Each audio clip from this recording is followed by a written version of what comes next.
And I am back here in the fandom zone. It is the most earth-breaking, ground-shaking, but never media show money-taking. The man, the myth, the legend. The most electrifying villain in YouTube entertainment today. Welcome, everybody. Welcome back to the late night talks. Didn't have a late night talks last weekend because it was 4th of July. Quite honestly, villain has been tired working the long weekends. But welcome, everybody, to the late night talks, where we talk about great and stimulating things going on in the world, entertainment, all that good jazz. It's been a interesting week. It's been an interesting uh it's been an interesting uh week in news. Welcome, Timon Flip. Good to see you here. Good to see you here in the fandom zone. Yeah, it's been an interesting week in Hollywood. Been a lot of stuff going on. Some stuff I didn't get a chance to cover because, been tired. I figured I could do a video, but why not do a video where I could sit here and have a great conversation? I'm going to be joined shortly here by the co-host, Mr. Pop Culture PB. What's up? Good to see you, Stone Cold Jeremy. We're just waiting a little bit, waiting for people to come on in, let people know I'm live, all that jazz. Speaking of beer emojis, I'm drinking myself a cold one, enjoying a long, hard work week with the fine folks of YouTube. So before we get started here, let me just let you guys know I got some exciting stuff. Me and Stevie J have been doing some Sunday movie reviews, and they've been quite popular. So we decided, and anyone who will watch this, or anyone who's just coming in, or anyone who is here, we're doing some. Me and Stevie J are doing some awesome movie reviews. You guys have been liking. We've been posting polls on Twitter. So I said to Stevie, I go, Stevie, we should do horror movies for the picks for this week. And I go, and you're Australian, so why don't we do some Australian horror films? So Stevie dug deep and he found some Australian movies. And I'll tell you, it was a close poll this week between the Babadook and my personal favorite, Wolf Creek.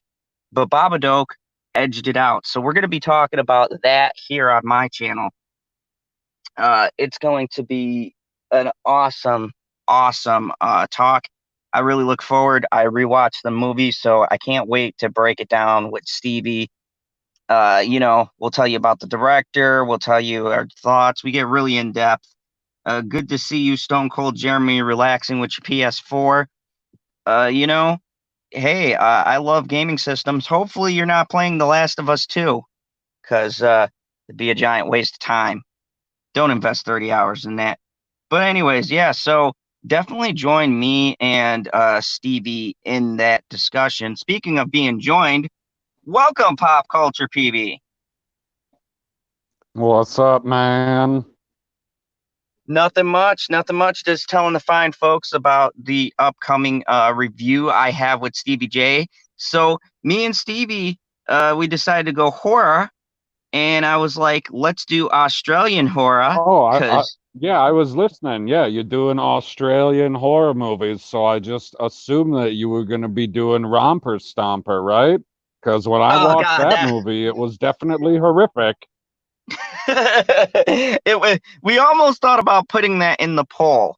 It was a close one, but we picked some good horror ones. And I gotta say, like, I knew when people saw Wolf Creek it was gonna be close, but the Babadook won by 2%. I think like 2 votes tipped it over the top. So it was a close poll this week. We're gonna have that on my channel this week, so it's gonna be really fun. I can't wait. That sounds exciting. I Yeah, know. yeah. I seen the poll up, and I looked at what the four movies were, and then I retweeted it with a comment. I haven't seen any of these before, and Stevie responded to me, "There's still time." Yeah. I was like, and Stone Cold, thanks, man. I'm glad that like you listened to my review of The Last of Us. I thought I did a good job.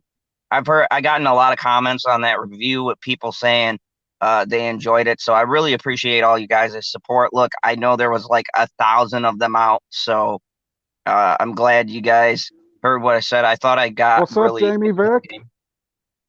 yeah, Jamie Vick is here. She's been here consistently, so it's good to have you. And I wanted to wait for you, PB, because there's been some news that I wanted to talk to you about and get your personal opinion because you follow this closely. So this is something you could have good opinions one way or the other about. And we're going to talk about connected universes, and I know how much you love them. So Oh shit. yeah, yeah. So we're going to kick things off. And before I read this article, I want to lay down some context. This is about everybody's favorite show, Batwoman. Now, I know you guys have probably seen 1,000 videos, but me and PB are going to give you informed opinions because we've actually sat through those shows. I actually just I've finished the seen whole. every minute of Batwoman. It's Yeah, my I favorite actually. Sunday night comedy, but I don't know if it's going to continue to be that way. Yeah, I actually sat through and I watched it, and I don't care if you're watching it as a comedy or trying to take it seriously. It's a terrible show. Either way. But I gotta say, so CW, right? They have a choice. Ruby Rose decides to exit the show. It's a bit of a blow because when you stop and think about it, that was supposed to be their hook. So, do the writers sit down and they say, let's get a talented actress, someone who could elevate our show, maybe get some different writers? Do they say that? No. Do they say maybe we should change the format? Maybe we should do something different. Maybe we should incorporate more of the character. No, they double down on this whole woke agenda, and I hate being one of those people, but this is clear wokeness. They double down on it and they do something amazing. So I talked with the unicorn, uh, and we found this astonishing because they said we're not just gonna go woke for this character. No, we're gonna go super fucking woke. They found a black bisexual female Love lead. it. When I read this, I was amazed. They literally hit every check mark on those boxes, PB. Every single one. I know that, well, I mean, kind of, because if you remember correctly, and I recorded a video earlier, I just have to produce the video, so it'll be on my channel because I made a different video for the Profit channel about the DCEU and the MCU, so that's coming out tomorrow. Anyway, do you remember everybody being upset that Ruby Rose wasn't gay enough? Yep, I remember. Okay, well this chick is in the exact same position from the way I understand it from the article that I read, is that she is also a bisexual the exact same way Ruby Rose is. So they're checking the exact same boxes, except she got to check an extra box because of her melanin count. Like, here's the thing that astonishes me about this whole thing too, is that when you and I looked up this girl's biograph before we started talking about it because I wanted to actually be Oh, informed. I I looked know. up this girl, that is for sure. I didn't even realize that she was the chick from God Friended Me until I looked her up a little bit and I was like, holy fuck, I didn't realize it was her because I watched that show too. And she's hot. Yeah, but here's the thing though. I still say she's not that great of an actress. I mean, comparatively. I mean, Okay, here's the thing, and I'm compared gonna to make what? this. Compared to Ruby Rose? Hold on. I'm gonna make this compelling point here. This is my thing. That'll be I a feel first. like Ruby Rose could have done good in the role. She did great in the crossover. Okay. My thing is, I don't think that the directors or the writers did the character justice. I mean, if you look at every single character, and I've had a chance to watch the whole show, you look at every single character, almost every character at least acts, the actor or actresses acts better than Ruby Rose, but yet Ruby Rose comparatively is the bigger star out of the whole cast. So what does that tell you? either A, she just sucks, or B, she has potential, but no one is leading her or writing her character good. Now, if you put this girl in that same exact role, or I'm sorry, women, because I know people get offended about that, and I don't want to offend anyone here on the channel. But, anyways, if you put someone different in that same role, you're not changing anything except for you're putting a different face in the same exact position. And here's the thing. Look at Alice, or the lady, I forget her name, who plays Alice, right? That character should be a terrible character. It's really just a Joker clone, basically. But the actress Yeah, it's does a female phenomenal, Joker. yeah, but the actress does a phenomenal job. Like, she is over the top, like cartoonishly over the top, and any other person would not do well. But whoever that actress is, I've never seen her in anything else besides this show. She At least single not that I hair can remember. she single-handedly carries that role, and at times carries the episode that she's in by herself. Now, if they gave Ruby Rose better direction, that would be a good back and forth, because you could play Ruby Rose being brooding or whatever else, and they could play off each other. And I think that's the original idea. The problem is the writers fucking suck. So, I mean, this girl, from what I've seen, she has a likability, which Ruby Rose did not in that character. And sometimes likability can carry. Take Stargirl, for example. You got me into that show. Ooh, And, I would take Stargirl. okay, stay focused. So, Stargirl, right? I'll try. She is an actual likable character. Like, she's likable, and just got to episode 8. She's actually got some layers to her now, and they're building the character well. But in the beginning, she could be annoying, right? She could be annoying, she could be off-putting, but the actress herself has that thing about her that is likable. Ruby Rose doesn't have that. And neither does Brie Larson. So those kind of actresses, they have to be directed in a certain way. And that's the problem. It's CW directors, it's CW writers. They're terrible in most instances, especially nowadays. They used to be good. I don't know what the fuck happened. They went political and they all went downhill. So I went a bit off I track, but mean, I'm are just you gonna, talking more so the writing of creating the story, or are you talking the writing inside of the episode for the dialogue? the dialogue, the overarching arc. I mean, Batwoman did everything you could possibly do wrong. Moments that should have been impactful, they're not. Things that should be said, they aren't. Batwoman is not likable whatsoever. She's not heroic. It's because She's it's a fucking comedy terrible hero. guy. I mean, uh, everything they could do wrong in that show, every single thing they have done wrong. There is marginally a few things that are redeeming, but for the most part, the show is fucking awful. I thought Superwoman was bad, or Supergirl. I'm sorry, Supergirl. But like, Supergirl, way watchable compared to Batwoman. I would never watch that show again.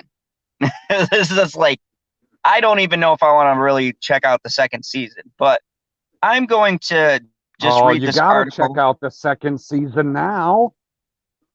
I know, because everyone on YouTube's going to do it because they want to see what this actress is going to be like. But the actress will assume the lead role for the CW series following Ruby Rose's departure. The CW has found its new Batwoman. It's and hopefully I say this right. Java Lisa Leeson Lisa Oh, Lisa. okay. So that's how you were pronouncing it, Javicia. I pronounced it Javicia. Javicia.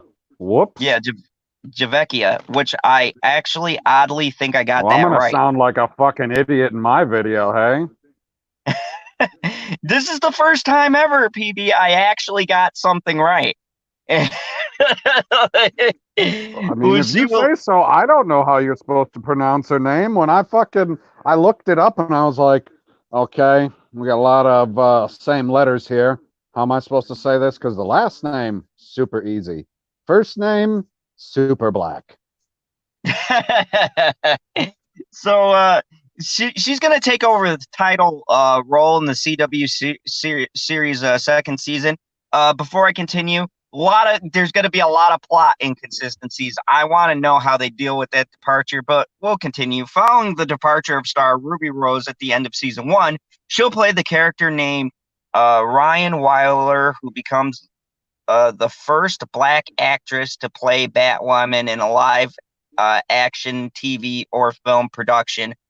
Um, I don't know how that's relevant really because this is the first time Batwoman has been introduced. Batgirl and Batwoman are two different things. Before this show, Batwoman was never in any medium except for animated. So they're full of shit right there. I am extremely proud to be the first black actress to play the iconic role of Batwoman, the only black actress that's ever played the role. So she would be the first, anyways, on television. As a bisexual woman, I am honored to join this groundbreaking show. Yeah, they Yeah. were definitely breaking some ground. How many times can you let the same villain go in one season? That's groundbreaking for sure. Show which has been, oh my God, the Hollywood Reporter is so showtastic. The show has been such a trailblazer, trailblazer for the LGBTQ community, said Leslie. Leslie takes over the lead role from Rose, who departed Batwoman following the show's first season. I've made the very difficult decision not to return. Yeah, we've read this. The bullshit. I'm sorry I had so much fun, but she really did. The show's producer, including showrunner Caroline Dries and director Greg Berlente, opted to create a new character rather than to hire someone to replace Ruby Rose because they're fucking lazy. Dries said, No, no, guy, because they knew that everybody was going to be upset, and the only way to stop people from being upset is by checking that extra box. And if they went out and just found another random white girl, they'd be like, oh, she's not gay enough. What the fuck? yeah, only stupid people would say that. But, I digress. Yep. Um, anyways, they said, Dries also said in response to an online report that Kate would be killed in the show that she wouldn't do that. I love Kate Kane. She's the reason I wanted to do the show. We'll never erase her, Dries said. In fact, her disappearance will be one of the mysteries in season two because we're not going to get a season three. I don't want to give I don't want to give away any surprises, but all of our devoted fans Yeah, plus like, okay, you got pause for a second there. Like, how are you going to tell me, like, straight up what's going to happen and then immediately tell me, I don't want to give away any of the surprises? yeah, that's a terrible spoiler. Leslie's Right? character, Like, yeah, you right? didn't give the specific spoiler, but you gave a vague spoiler. You can't. Continue. Oh wow, I love this description. So their description for Ryan Wilder is described as a likable, messy, a little goofy, and untamed. Oh, she sounds like a rascal. She also is nothing like Dude, Kate. I love it. She's nothing like Kate Kane, the woman who wore the bat suit before, with no one in her life to keep her on track. Ryan spent her years as a drug runner, dodging the GCPD. Okay, I just want to stop right What do you there. mean keep her on track? Are they talking about that random Inuit frickin' guy up in frickin' the Arctic that was trying to murder her in the ice by covering up the hole? Is that who they're talking about keeping her on track? No, no, no, no. They're this Ryan character, right? They said she's a drug runner. it's kind of funny that the first African American uh Batwoman, they would say they're not stereotyping, right? But her character is a Oh, stereotype. She's a drug runner. She starts out as a drug runner, dodging the police, and then changes her life around. Like, how many times has I seen this storyline? That is a very typical storyline that they use for those kinds of characters. I mean, this is stereotyping if I've ever seen it. yeah. Stone Cold Jeremy said, anytime they use Trailblazer in their description / review, they're going to be shoveling some serious shit. And Shadow Man, welcome. Thank you. I know we got some good points going because look, here's the thing. I love it. And PB, I'm sure we can agree on this. I love how they say they're being so progressive. We've got LGBTQ XYZ playing this. She's African American. She's gonna change the mold. She's not the typical stereotype. Well, what's the character? She was a former drug runner, masked vigilante, and then she changed her ways, and now she became Batwoman. That's the fucking definition of a How many African Americans have we seen in any fucking medium where the storyline they start off with is they're poor, they're drug runners, they were in a gang? That to me is you putting people in a fucking box. Why can't we have she was an upper middle class? She wasn't happy with her social situation, or she didn't agree with the way things are going, so she happened to come across the fucking Batcave because everyone can in the show, and she was like, Why hey, can't I she want to make be? a Go difference. ahead. Why does she have to be in that bracket? So right away the show Well, I creators are mean, saying they're they could have went and had her been almost identical to Kate Kane as far as her personal uh individual person, I guess, when she's not a superhero, when she's just being Ryan. I don't remember what they said the last name is or whatever. And she could have been a rich black person and looking out for the poor people the same way that Kate Kane was, where she's buying up these buildings and turning them into affordable housing and shit, and how all of the other rich people in Gotham are just trying to screw everybody over, but she's going to be looking out for people. Like, that's not your typical Black American story. That would be atypical. But you are 100% right. How many different fucking stories have we seen from a character in a show or a movie where, oh, they lost their way in high school, right after high school, and started doing drugs, and now they got to turn their life around? Like, I seen The Blind Side already. I seen it. and that's the thing that shows you right here. This is the thing that shows you how these people are so fucking hypocritical.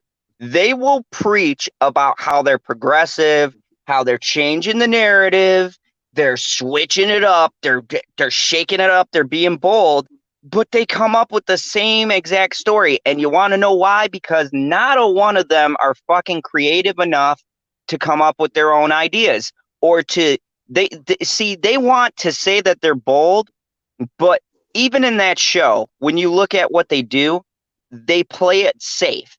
It's like they want to say that they're going to step out of the box, but they play it safe one way or the other, right? Because here's the thing. I don't like Supergirl at all, whatsoever. I think it's a fucking horrendous show, but I will give them Hurtful. credit for one thing, that they go all the way with what they're talking about, like to the point of pissing me off, but they don't straddle the fence. You know what I mean? they are like, yeah, this is what our show is about. If you don't like it, whatever. But Batgirl plays it very safe, except for or certain episodes. Batwoman. Or, I'm sorry, Batwoman. Or they go too far over on one side or the other. They don't know how to ride either side. They want to have their cake and eat it too. And this storyline sounds the same. Like they don't want to take a risk and have this character be outside of the norm and have people actually think about it. They want to stereotype the character like they stereotype people because that's the way these people fucking think. They don't have a thinking outside the box. They like to stay in their safe little Well, space. I mean, So, that's true. They being the DC writers at the CW, because I know a lot of them are the same, and this one works on 2, 3 shows, this one works on 2, 3 shows, whatever. There's a lot of crossover. But Shadow Man brings up a good point with his comment. He said, "It's a stereotype which is worse than bad. Who the hell lives in a van and sells drugs and aspires to be a superhero?" Which is a good point. So I guess in that aspect of it, that's a little outside the box because I've never seen that story where somebody goes from being essentially a low life and instead of just turning their life around and, getting themselves in order so they can have themselves, I don't know, a house, apartment, and paying their bills, whatever, being a productive member of society. Now you've went 2, 3 steps further and you are protecting people above, I don't know, everybody else. You're going over and above the police, over and above the fire department. You are keeping safe the people that you were putting in danger previously with your previous occupation. yeah, and you guys know the rest They're of the doing a article. freaking Iron Man, right? I I sold the well, drugs. Now I got to go get the drugs off the street. like here's the thing that really baffles me about this whole thing. Everybody's read the rest of the article. I don't have to read it. You already know the deal. She has a fan. She's stealing milk for cats. Some bullshit. Anyways, it's No, ridiculous. I But went over the whole article. So when I put out my video later today, whenever the hell it's when I get done producing it and upload it and all that bullshit, I read the whole article. So if you want to listen to that, you can watch it later. It's fine. but here's the thing. It's the irony of this whole thing because, like I said, you got they want to be progressive, they want to change up the story, but but their stories, they keep narrow-minded because these people don't venture outside. How many Brie Larsons and all these other people, right? How many of these people actually fucking travel the world? How many of these people actually fucking go 7. into poor how many of these people actually go into poor neighborhoods? Let me tell you something. One of my favorite bands is U2.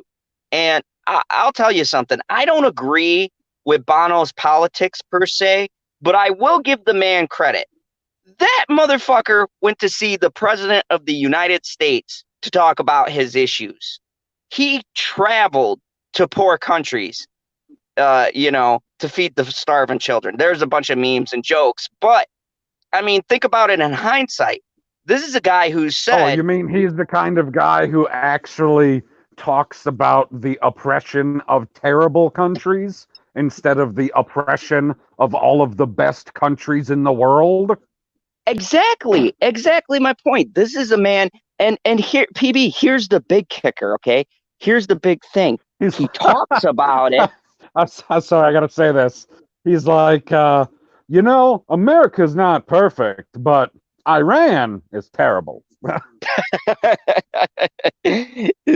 is a good point. But here's the thing that separates him, say, from other people, and this swings back to my point. about this whole fucking stupid thing is that he talks about the issues, but instead of just talking about them, he travels there, he takes large sums of his money, and he tries to make it better, right? He doesn't have to go to fucking Africa. He doesn't have to donate money to all of these things. He didn't have to go to speak to the president of the fucking United States. But he did because that shows he actually gives a shit. The man actually cares about what he's doing. And we might say, well, that's kind of fucking crazy. But you know what? If the man's traveling and actually doing what he preaches, I can get behind that more than I can get behind all of these fucking writers and actors and directors and all of these and fucking water boys who deliver shit to these pompous assholes that come and tell me how terrible of a person I am because I'm not using the right pronouns. But behind their doors, they've got this obscured view of what the lesbian community is, of what the uh, black community is, of what any of these communities are. In their The mind, black they've got, community is a group of people who exclusively vote for Joe Biden. At least that's what I was told. and here's the thing, we're not putting them in a box. They're putting them in a box and saying we're the ones doing it. It's like, no, you're the one who created this storyline. We Yeah, just you pointed it out. created the box and you want me to see that it's been checked. Like, I don't care that the box has been checked. I didn't even care that the box was on the fucking sheet of paper. You put it there. I don't want the box to be there. I only care that Batwoman is a woman. Like, if Batwoman was a man, I would have a serious problem with that. That would be an issue. Like, yeah, you're going to have some serious character building in 2020 to turn a man into Batwoman. And then Shadow Man said, why is it a thing that she is bisexual? Why do we need to know? It's not that we need to know, Shadow Man. It's that whoever is, what do I want to say, marketing this show to you, they believe that America, for the most part, because that's who they're talking about, they're not marketing it to the world. I mean, we could say North America if you want to encompass Canada, but blame Canada, fuck Canada. They're a bunch of fucking weirdos. Anyways, they believe that we've already been balkanized. So if they can say, look at this group of people and say, hey, we can draw a couple of those people to our show by letting them know that this person is bisexual, letting them know that this person is gay, letting them know this person is trans. Whereas the majority of us, let's say normal people, we don't care about that stuff. It doesn't affect us. So that part of the marketing wasn't made for us. Just the marketing wasn't made for us. But they're trying to grab some other people. They're like, oh, it's a DC comic books, so we already have those people, but we want to get some people that aren't comic book fans. So let's try and grab a couple of those SJWs. And the only way that we get the SJWs to come on board with our stuff is by checking a box or by showing our virtue. That's it. That's the only reason that they do that, is because they think that it is an effective marketing strategy to get particular sections of the country or particular communities. Like, they think that more black women are going to watch this show because it's the first black female superhero in TV. I don't think that it's going to work, but they think it's going to. Also, did you want to read this other comment too? Sure. I just had an extremely, extremely long point to make, but I feel like I got it across. Shadow Man says, there is no such thing as the, quote, black community. I am black, and I am telling you this. I agree with that, 100%. The only reason that I feel like I have to use that phrase is because they use that phrase, just like with the freaking boxes.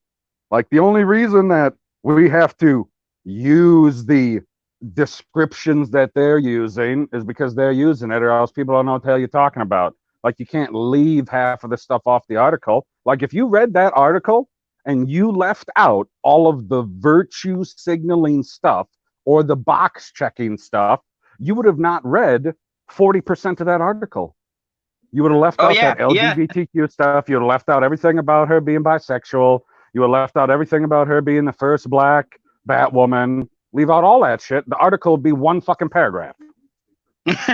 Yeah, you and Shadow Man. Just so you know, we don't subscribe to or prescribe to those sayings because I grew up in New York. I grew up around the that kind of neighborhood and everything. And the funniest part about it is that people are so quick to have all of these labels because they just don't want to call people by people like to say black now. And remember, we talked about this with LD.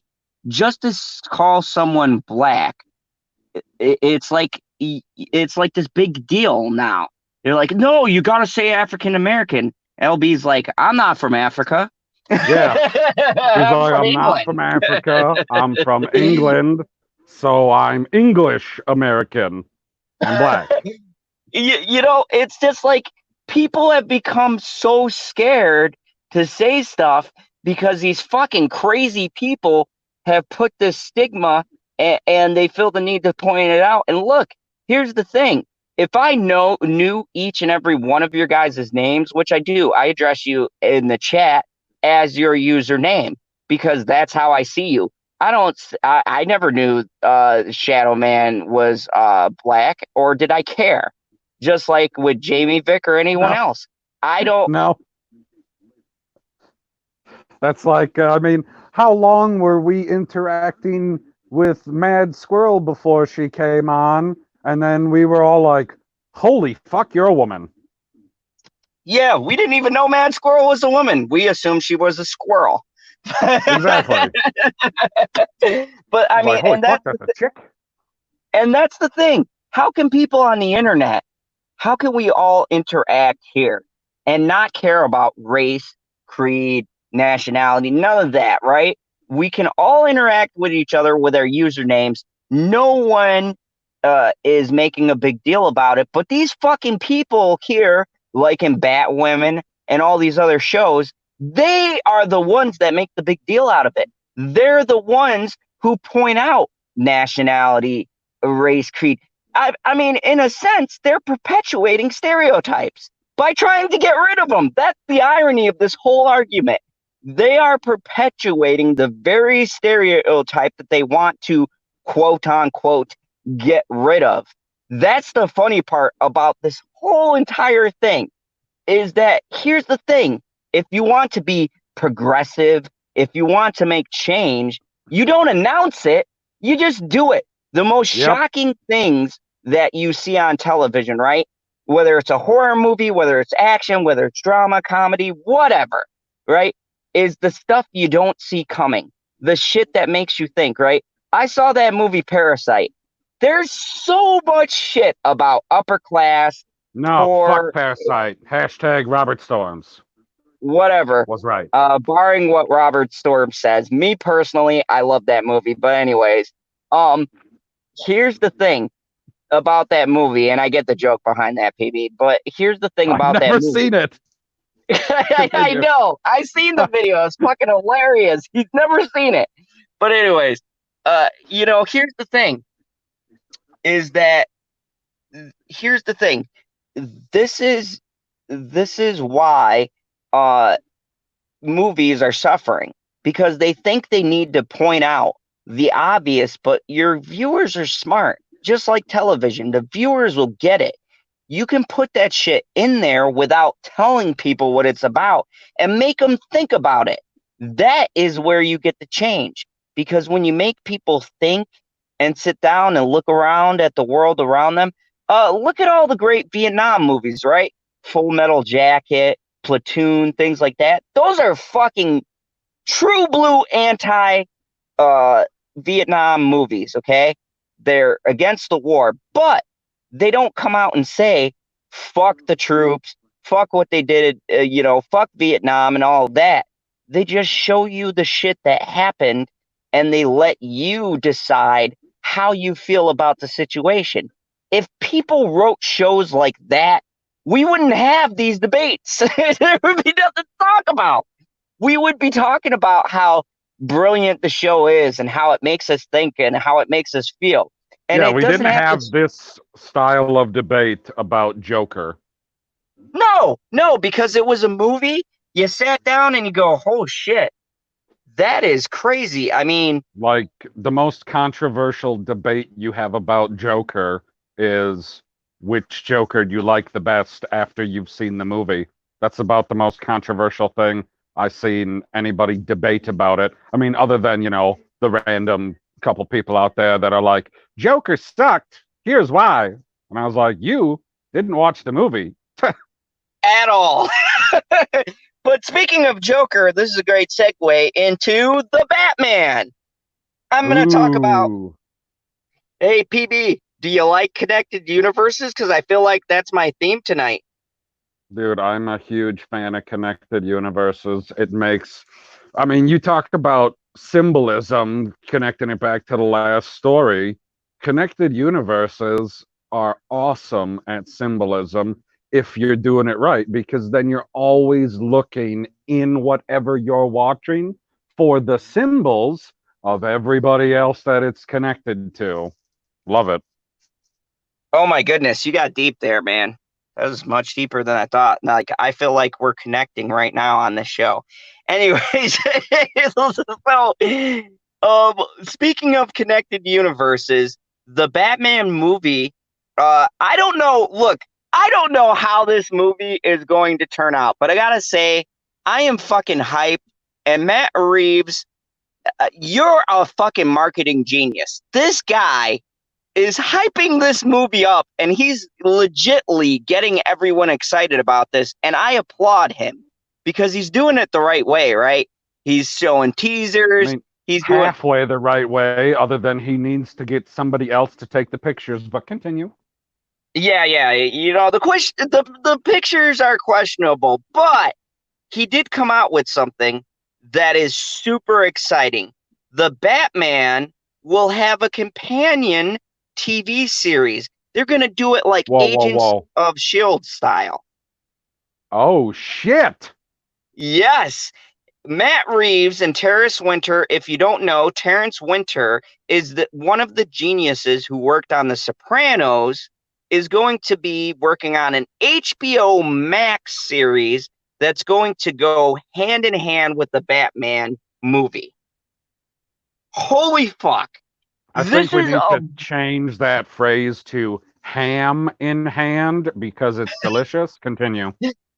so this is amazing. First of all, before I dive into this, PB, this is amazing. This is brilliant. This is ballsy. This is the stuff that directors and writers should be doing. He's taking a Quick, risk. quick question. Uh, Do yeah. we know what the Batman is going to be rated? PG-13, but they said a hard PG-13. So Okay, they're gonna, that's okay. yeah, they're gonna push the limit on it. It's gonna be dark and edgy like DC does. But I give them credit, man. This is ballsy. They're like diving into this, and I respect the fact that Matt Reeves and DC and Warner Brothers are actually putting faith in the product. Like, good for them. It's a gamble, but any good movie, any good series, you have to put your chips in, you know? And I'm sorry, Terrence Winter didn't do Sopranos, Boardwalk Empire, he did. Same type of show, it's mafia. Whatever, different era, but whatever. Still, he's a good writer. You get the point. Anyways, Warner Brothers Media is building Batman multi-platform universe, your complete guide to pilots and straight to order series. This is going to be on HBO Max and has given the series a commitment to an original DC drama set in Gotham City. The police department from the Batman filmmaker Matt Reeves and Boardwalk Empire creator Terence Winter, the Batman producer Dylan Clark, and Warner Brothers Television are all working and collaborating together. Written by Winter, the series is set in the world of Reeves is creating for the Batman feature and will build upon the film's examination and autonomy of the corruption of Gotham City, launching a new Batman universe across multiple platforms. The series will extend the world and establish the movie further and explore the merit and complex characters of Gotham. This marks the first project for Reeves under his recently announced major overall deal with the Warner Brothers Television Group. This is an amazing opportunity not only to expand the vision of the world I am creating in the film, but to explore the kind of depth and detail of that only long format can afford. And I'm getting to work with an incredible talent like Terence Winter, who has written such insightful and powerfully about the world of crime and corruption. Is an absolute dream. It is unclear whether Batman will be among the characters in the show. Similarly, set in this like the Marvel Cinematic Universe and ABC's Marvel's Agents of S.H.I.E.L.D., it does not feature any of the MCU's famous superheroes. Kevin Riley, chief of content for HBO Max and president of TNT, TBS, and True TV, hinted that the streamer's long-term plans for the interconnected Batman universe. Our collaboration with Warner Bros. And DC allows us to elaborate and grow fans' connections across these powerful brands for years to come. This is Batman as most audiences have never seen before, and we know fans will want to spend more time in this new world inspired by the film, Riley said. Warner Bros. TV recently explored the Batman universe and other series set in the Gotham Police Department, Fox's Gotham, which is set primarily in a time frame before Bruce Wayne became Batman. Also, the Epic's original series, Pennyworth. HBO Max is leaning heavily on the DC brand, partnering with Warner Bros. TV, top drama creators. Among the DC series in the works, the streamer is also bringing Green Lantern, The Strange Adventures from Greg Berlanti, and Justice League Dark from J.J. Abrams. Additionally, the platform is sharing Doom Patrol with DC Universe and has DC Heroes High. And the streaming service is the home for CW's Batwoman. We are fortunate to have such great partners with Matt Dillon and Terry. What did you just say? They're putting Batwoman on HBO Max? Yeah. Continue. With Terry and an unprecedented access of wealth of IPs from its partners and at Warner Bros. And DC, said Sarah Arbrin, the head of content for HBO Max. It is very rare for a movie and a TV series to coexist in the same universe at the same time. Marvel did it with Agents of S.H.I.E.L.D. and its Avengers franchise. Blumhouse and NBC did it with the Purge franchise, which spawned the USA series. Reeves, kind of, yeah. Reeves and Winters will executive produce with Clark the drama, which is based on characters created for DC and by Bob Kane, who's a writer on Batman, and Bill Finger will also be executive produced by Sixth and Idaho's Daniel Pepsky and Adam Kanskin. Oh God, I can't say the rest of those names. So it's produced by a bunch of Polish people? Yes, we'll co-executive produce. Warner Brothers International Television Distribution will also distribute the series globally. Reeves is currently on the helm of Warner Bros. Pictures' The Batman, which will be released October 2021, has previously co-wrote and directed War for the Planet of the Apes, Dawn of the Planet of the Apes, and wrote and directed Let Me In, and directed Cloverfield. Recent Sixth Iowa TV, including Fox's The Passage and Amazon Prime's Videos Tales from the Loop. An upcoming Netflix drama Away, starring Hilary Swank, Reeves previously co-created with J.J. Abrams and executively produced Felicity's directing the pilot and several additional episodes. Winter won 4 Emmys during his tenure on HBO's The Sopranos, twice for outstanding drama, twice for writing, twice for screenplay. He's created HBO drama Boardwalk Empire, which ran for 5 seasons. Winter has 2 additional drama series Emmy nominations, and he was nominated for adapted screenplay for the Academy Award-winning The Wolf of Wall Street, directed by Martin Scorsese, and he also worked with Scorsese on additional projects. So this is a big deal. Like, this is this is some serious firepower, PD. Yeah, it sounds like they could use an extra $30 million on the project instead of wasting it on something that only a few people care about. Now I want to point out some things that stood out for me that makes this more interesting. Like, you and me both love Agents of Shield. I gotta catch up. I'm woefully behind. I'll probably do that this weekend because I'm finally off. But You're a liar. Agent, hey, I'm halfway through the season with Evil Coulson. Okay, I like Evil Coulson. But anyways, here's the thing. Agents of Shield. I love that show. I especially love that they did Ghost Rider. I don't care. They're like, oh, it's Robbie Reyes. Fuck you. I like Robbie Reyes, Ghost Rider. Robbie Reyes, whatever. Anyways, I like that version of Ghost Rider. I like Is that like Roman Reigns' cousin? I was thinking of Roman Reigns at the same time. Anyways, why would you ever think about Roman Reigns? I don't know. You're trying to think about somebody that nobody cares about? You're trying to get us canceled? Man, if they haven't canceled me for previous shows, I'm pretty safe until I get we'll get canceled because no one's gonna come here because we're talking about Roman Reigns. Like, Roman Reigns sucks. Period. Move on. Yeah, Robbie Reyes, Agents of Shield, great show. So, I mean, Agents of Shield is a great show.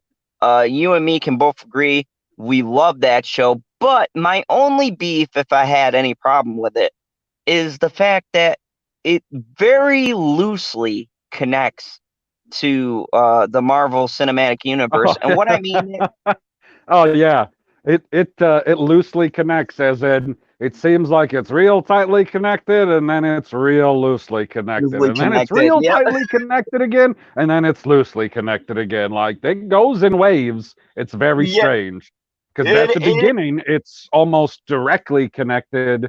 Definitely in season 1 and 2. I don't remember exactly what episode because it's got Lady Sif in it. So you know it's directly connected with the Infinity Saga, what do I want to say, timeline. Like, it's directly connected with that. And Civil War it connected too, because remember, Hydra took over. So that was very connected. And then something happened like midway. You mean Winter Soldier? Yeah, Winter Soldier. There we go. After Winter Soldier is when it came back and it connected. Because I remember I was telling Andrea when that movie came out, I was like, we need to watch these episodes of S.H.I.E.L.D. before we see Winter Soldier, or else it's going to spoil something. Yeah, it was really weird. And then there was a whole middle section where it just was doing its own thing. Right. Then you had the Ghost Rider arc where it wasn't connected. And then once they got past that, you had the, what's he called? Gravitron? Gravitron, I think. Yeah, when they turned the General into Gravitron. And then I wasn't sure if it was still connected. And then he says, yeah, Thanos is on Earth. And I was like, oh, I guess it is directly connected to Infinity War again. And then it diverged again because they went back in time. Yeah, so I mean, it was connected, but not really. Now, here's what separates this is that Matt Reeves is directing the Batman. They finally have licensing on HBO Max, and this is the key, people. This is the key. This is what makes this different from Gotham, because everyone's going, "Oh, well, Gotham said they were going to do stuff and they couldn't." No, Fox that's had Gotham. They didn't have right. all the characters. This time, HBO Max is directly has the rights to every character. They can No, use like anyone they want to. I know that on Gotham, they had a huge problem with they couldn't use Batman at all until Hmm. the last episode, which is why you don't see him in the outfit at all until the last episode. And apparently, if I remember correctly, they had to pay through the ass to license his likeness for that episode because they wanted to use him for that episode.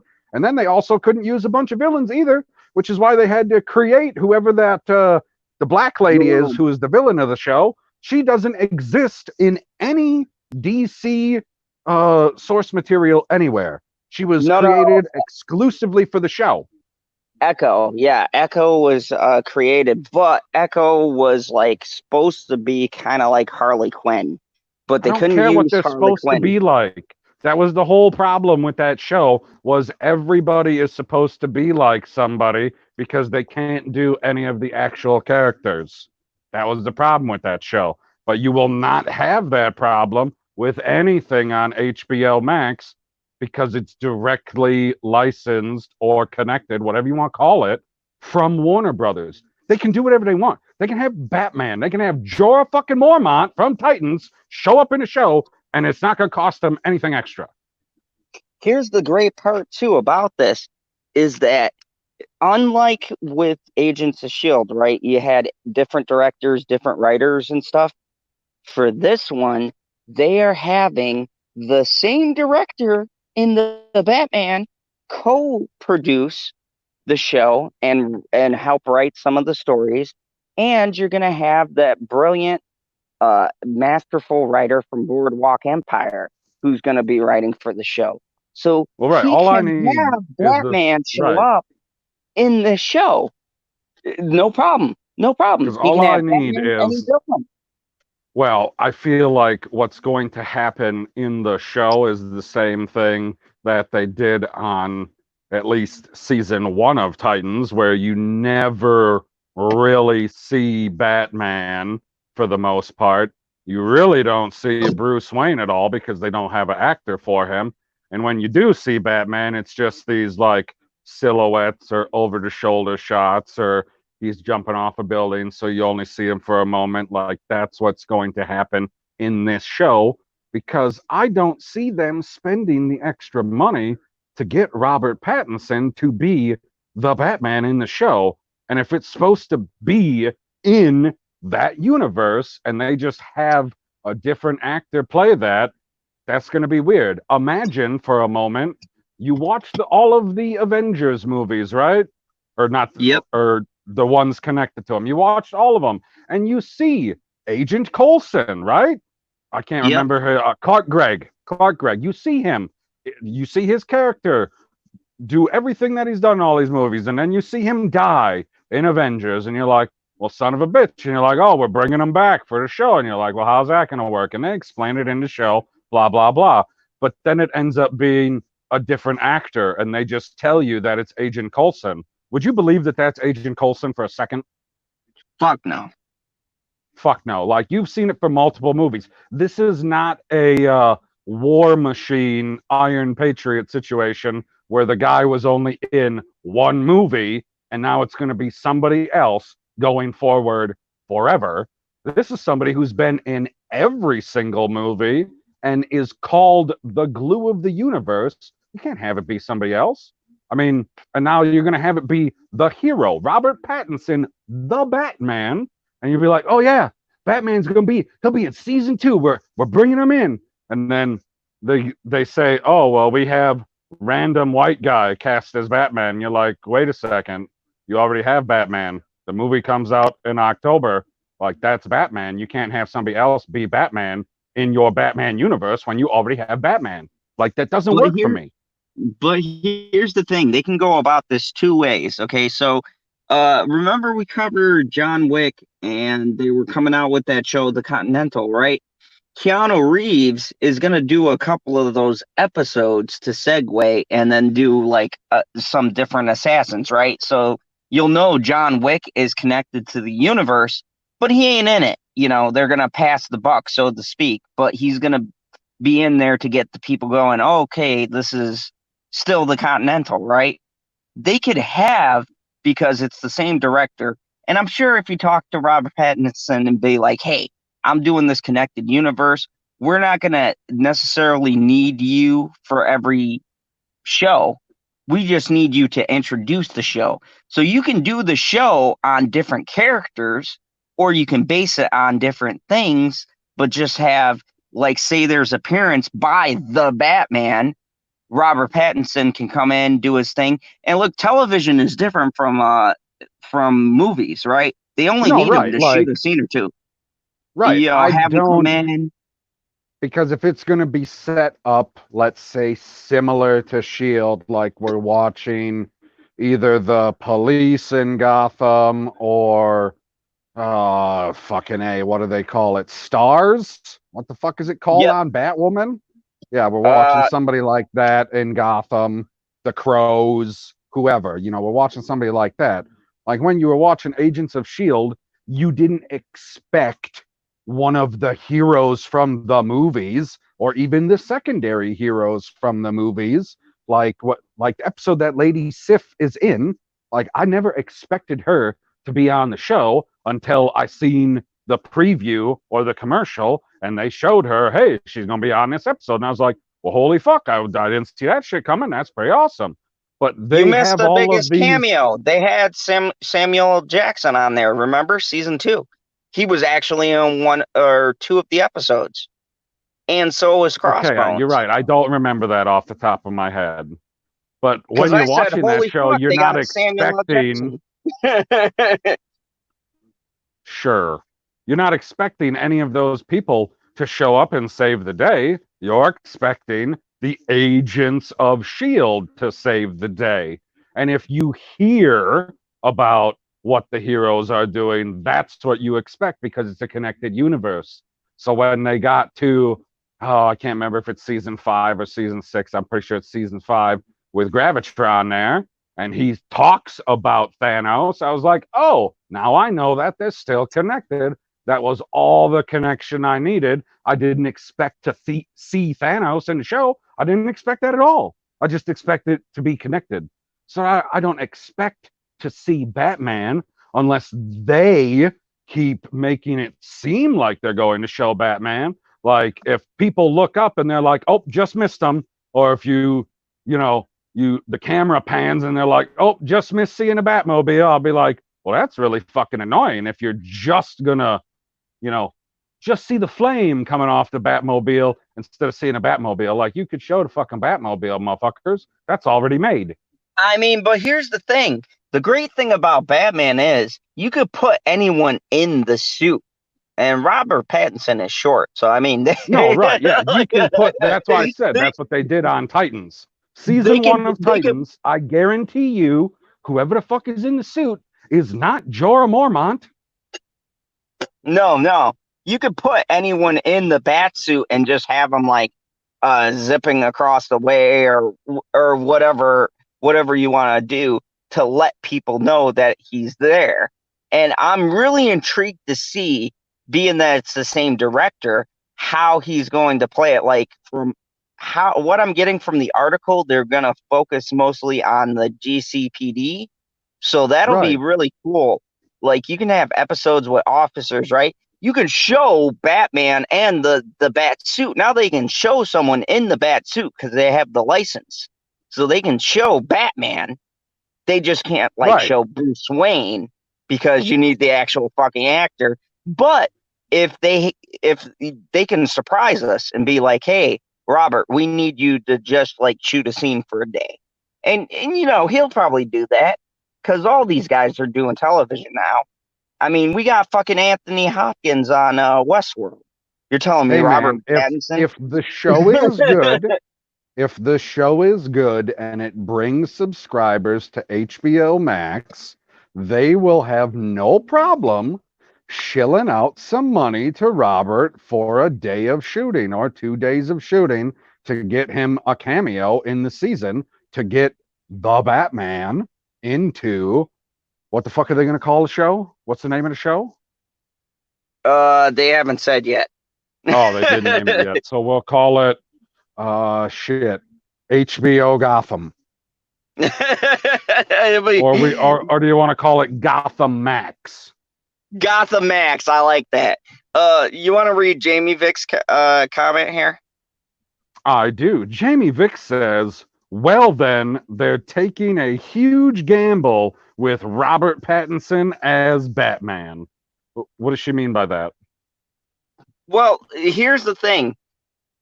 The movie hasn't come out yet. She raises a valid point. Oh, okay. I get you. So they're taking a bet that the movie's going to be good, but here's my counter to that. I'd say it's about time. DC's problem is they haven't had faith in their actors or their product, right? They've always overseen. No, they're always behind the curve. They make something and then it happens to be good. Yeah. This and time, like, oh shit, I didn't realize that everyone was going to love this movie. Son of a bitch. Yeah, this time they're putting their chips on the table and look, this is risky, but I commend them because they're actually having faith in their product. Look, if you're going to put something out, if you're going to pitch a bold idea like having a huge connected universe, then you got to dive head in and you might stumble, but at least they have the balls to get good writers, get good they got good writers and good directors, and that's the key, right? Because it could fail, but we've seen terrible shows do good. Like shows where you're like, how the fuck is the show still on? Now they got good writers, good directors. I gotta tell you, I'm excited. As a DC fan, I am super excited that that HBO Max has faith and they're actually going balls deep in this. You know, excuse the metaphor, but I mean, they're actually putting it all on the line. I think it's an excellent strategy. I think it's what Hollywood should be doing. It's better to be ahead of the curve than behind the curve, I would say, because then you can be making the TV show, having whatever sets that you're going to use in the show being built or already built. You can use some of the stuff that was in the movie. So you can probably save a little bit of money there. Like if it's going to be set in the same universe, you can definitely save a little bit of money on stuff like that because you'll be like, oh, well, we'll just take this over here and we'll repaint it a little bit. Boom, now it's in a TV show. Good to go. And then they'll be ready to go. The movie will come out, and if the movie does shit, they can say, well, sorry, everybody, we've already paid you. Like the people who went there to make the show, like the hourly workers, the ones who built the set, the ones who recorded it, like the cameramen, shit like that. The people who wrote the dialogue, all of those people have been paid. They're not going to get paid after the TV goes or after the show goes on TV. The people who get paid after the show goes on TV is the network. That's who gets paid then. They get to make all of their money back. So they're hoping that's when the TV show does well. So all of the people who made the show, the physical making of the show, they got paid already. They're good to go. And if it does shit, they just cancel it and be like, oh, well, the movie, it only made $10 million net profit. So people aren't going to come and watch the show. So we're just going to cancel it, guys. But if the movie makes $1 billion, $1.5 billion, they already got the show ready to go. Your audience is already built in. You're going to bring subscribers to HBO Max. Why wouldn't you want to be ahead of the curve instead of behind the curve? Like fucking Marvel sitting here. Like, you knew that Disney Plus was coming, and I'm still waiting for MCU television shows. What the fuck is taking so long? Hey, and Jamie Vick followed up that comment she made by saying there's a lot of people who just can't see Robert Pattinson in the role. I would counter that by saying there was a lot of people who couldn't see Heath Ledger as the Joker. And Yep. let so I say, you know what? Conversely to that, I agree with that. A lot of people couldn't see Heath Ledger as the Joker, whereas a lot of people, I would say, because I was on board with this, I can see Jared Leto as the Joker. Like, I could totally Yep. picture that, and it was a total fail. So figure that one out. Yeah, so I mean, Jamie Vick, you raise a great point, just based on old stuff, but I would say watching his new stuff, I could totally see him as Batman because his acting was never on the level that I thought it was watching Twilight. Like when you watch Twilight, I come to Right. realize that was Like just throw, terrible throw directing. Twilight out of your mind. Totally forget Twilight because I'm going to, at least for my own mental sanity, for watching Batman, not picture the Batman that sparkles. Like, that's not going to be good for me. What I'm going to do is, when is it? Next month that Tenant comes out? Yep, that's going to be a Yeah, better so judge. exactly. Go and see Tenant, or, go over to your Russian cousin's house and see Tenant, and then see Robert Pattinson do that role, and then tell me if you can see him as at least Bruce Wayne. Because here's the thing. I was saying this before. Remember when I brought up Tenet, I said that is going to be a big movie for Pattinson because I've seen him in Lighthouse, I've seen him in these obscured movies, and I know he can act, but we have to see him in an action role. And it's kind of weird that this movie would come out before the Batman, and I feel almost like a marketing strategy. And kudos to his agent because he's in a Christopher Nolan action film, right? So this is going to, in a sense, I bring mean, that couldn't be that. any more perfect. Like, Yeah, you're setting yourself that was up to be perfect. Batman by being in a movie by the guy who made possibly the best Batman movie of all time. Like I feel like the agent was like, okay, you got this role coming up. Who's coming out with? Oh, Christopher Nolan's got a new movie coming out.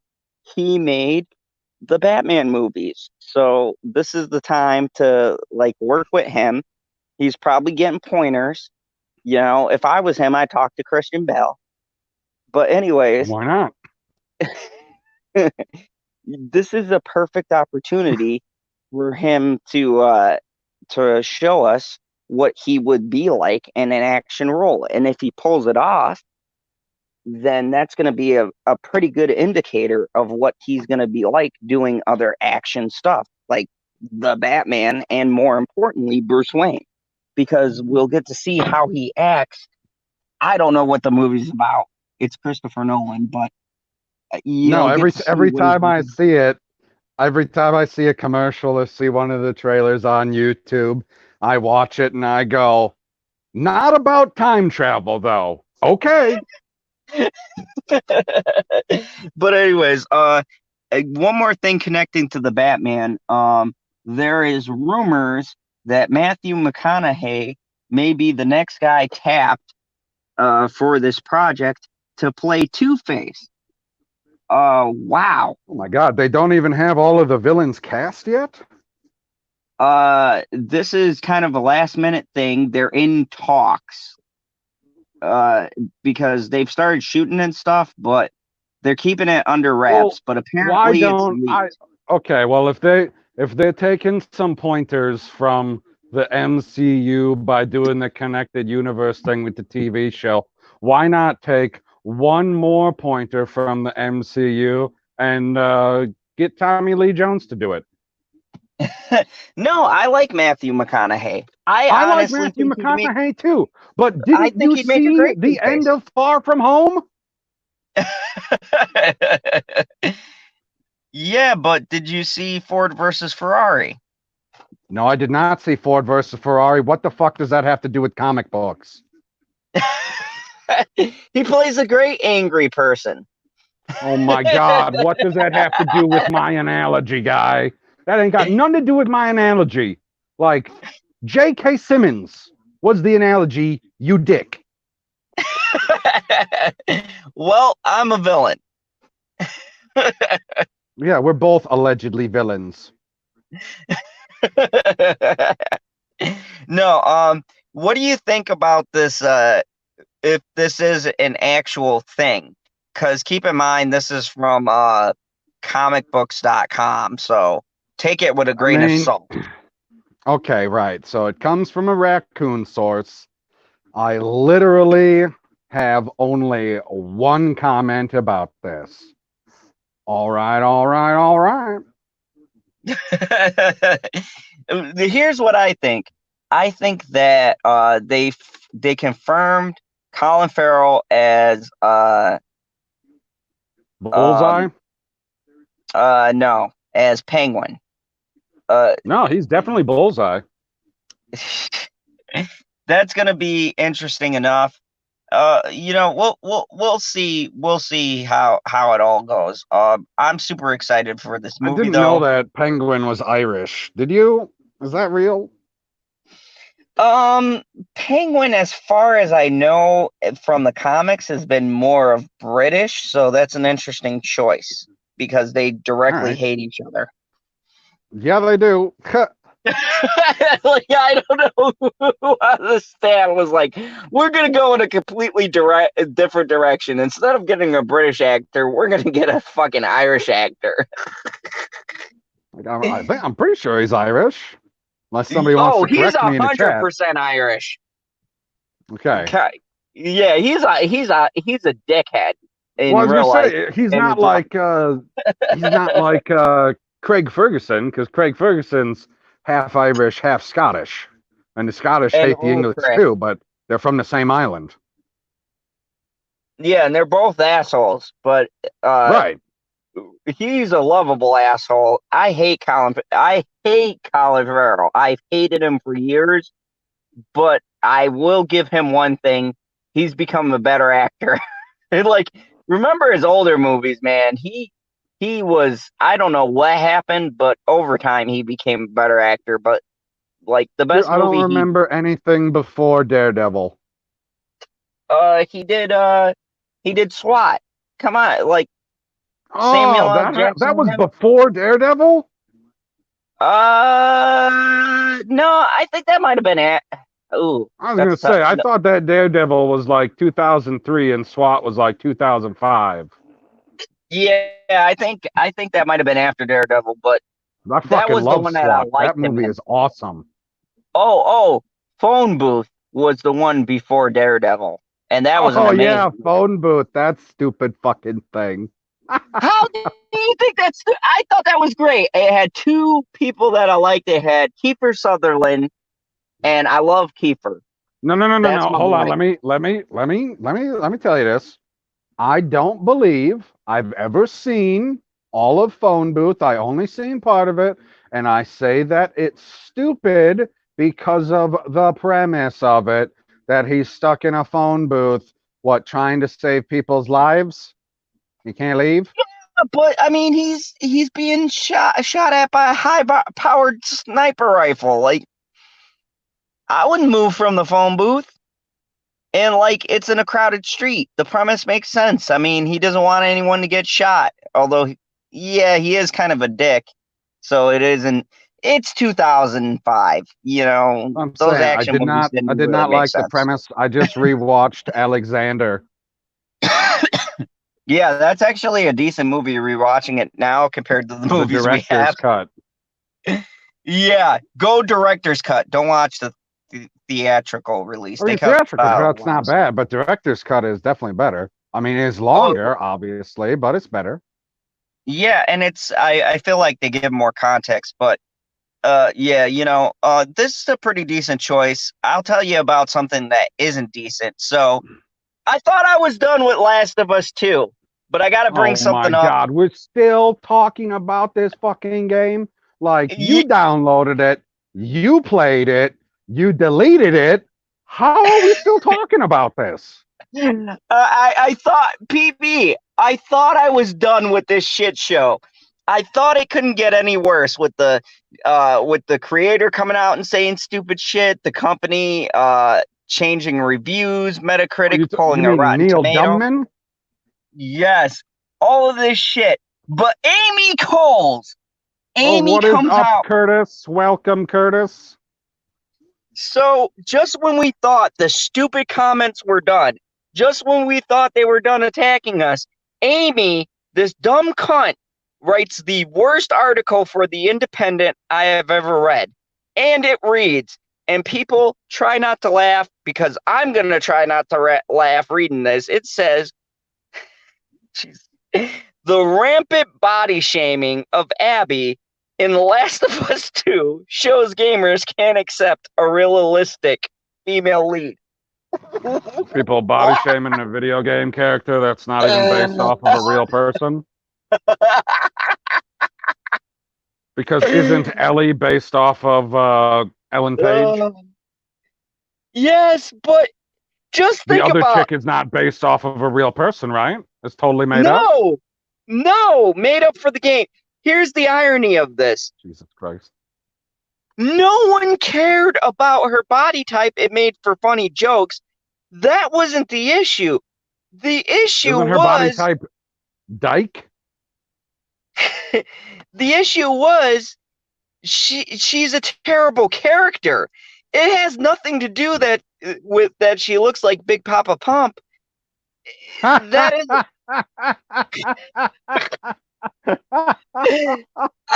I mean, Oh man.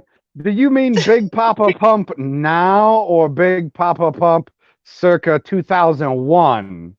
2001, definitely. You Okay, know, because now kissing the apparently bicep. he's getting to be Big Papa Plump. Yeah. No. I don't mean. I mean when he was on the steroids. Uh, Oh, he's always he gonna be on steroids till he's dead, or else he's not gonna look even close to what he looks like right now. Like he's definitely still on the roids, guy. He can't stop taking those. He's hooked. so listen to this, and folks, try not to cringe and laugh. This article is bad. The Independent used to. Oh my God, they used to be incredible. Oh, Amy, you're such a cunt. Anyways, it's so bad that even the character's voice actor has received death threats. Will gamers? Oh no, it's like Curtis said. No, her body type was man pretending to be woman. Will gamers ever welcome any deviation from the sexualized perfect female characters we normally get? What? Does Yeah, this bitch because play if video anybody games? remembers the super sexualized Princess Peach. Yeah, Oh super yeah. sexualized. Or the Oh my super God, she was so sexualized hot. Did you? Samus from Metroid. Super sexualized. Because everybody knew that was a woman the entire fucking game, right? Super sexualized. Continue. Oh my God. Uh, I am an Abby stan. The statement alone is one of the most controversial among gamers right now after the release of The Last of Us Part 2, the much hyped sequel of 2013's runaway hit, The Last of Us, and the most divisive game released thus far this year. Like its predecessor, the game has been looted. Debatable. Very debatable if you're a Pokemon. Oh, wait, Pokemon was last year. Fuck, continue. Sorry. Like the predecessor, the game has been looted by as a critical darling and broke multiple sales records. Okay, I want to just address this. It It broke a was record. always going to break sales records. It was the biggest anticipated release, okay? The fact that these people keep on bringing it up is nothing fucking to brag about. Every game that's a big AAP release is always going to break a record. That's not what we're looking at. The sales fucking dropped like a stone over 2 weeks. So the fact that they go, oh, the initial first week broke so many records, yeah, because dumbasses like me brought the game thinking maybe it was going to be good, and we were tricked. Anyways, but its hype has been overshadowed by a loud and determinately misogynistic subset of customers. Their target, Abby. Poor Abby. Brave, daring Abby. A new antagonist turned heroine as a playable character. Okay, this bitch did not play the game. This bitch did not play the game. She is not a hero. She's not even an anti-hero. Like, what are you talking? Okay. And playable character who sports muscled and stocky physique to rival the toughest men in the game. Early spoilers leaked online back in April made Abby an instant target, especially when it was revealed to gamers would spend half of the 20 plus hours of gameplay as her. No, that wasn't the problem. The problem is you would play half the game and you killed the main fucking hero of the first game. Spoilers, I'm sorry, but that was the problem of the game. Not that you had to play as this character, but that she bashed the fucking head in of the lead character, and then you had to play this bitch for 20 plus hours of the game. I'm sorry, I have a problem with that. So you had to play as Abby, which Curtis says equals man body plus Tran head. For 20 fucking hours. Yes. Yes. And then Shadow Man says she looked like a blow pop lollipop. Huge head on a stick. Unrealistic. But rather than vent valid frustrations over the plot and the mechanics of the game, the mechanics, bitch, wasn't the problem. It was the plot. But anyways, of the game, like some players, this keeps on jumping to the top. Oh my God.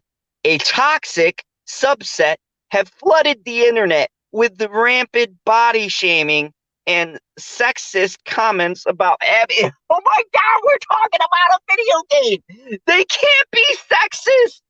It's a pixelated character.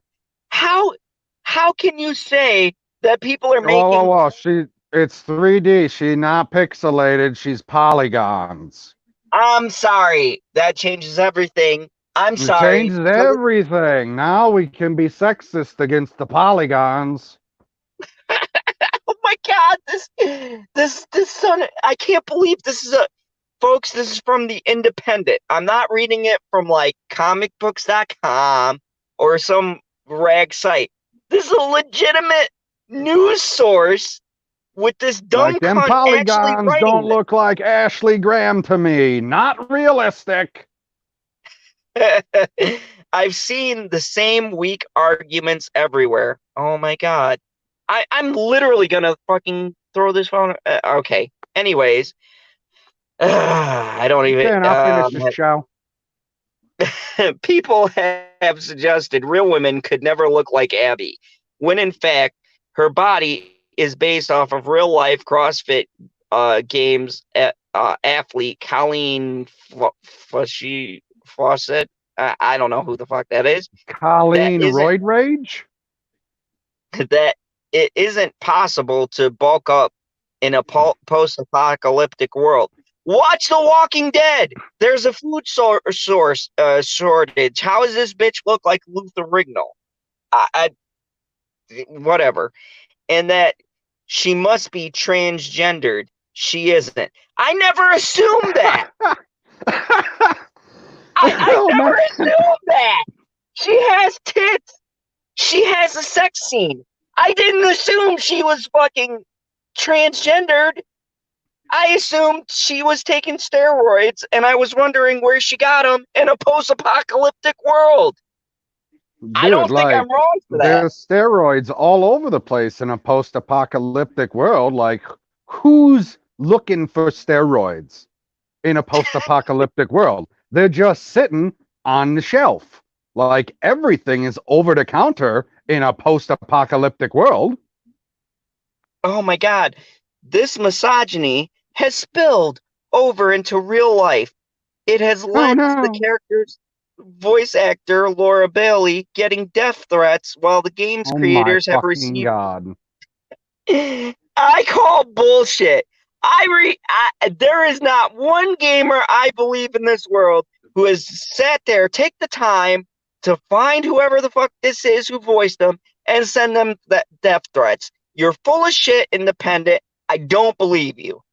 The game itself has Some been targeted. gamer didn't like the way these polygons looked, so they looked up who voiced the character and then looked up how they can find that voice actor and then threatened their life.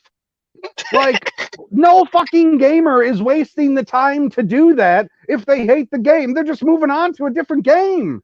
No fucking way.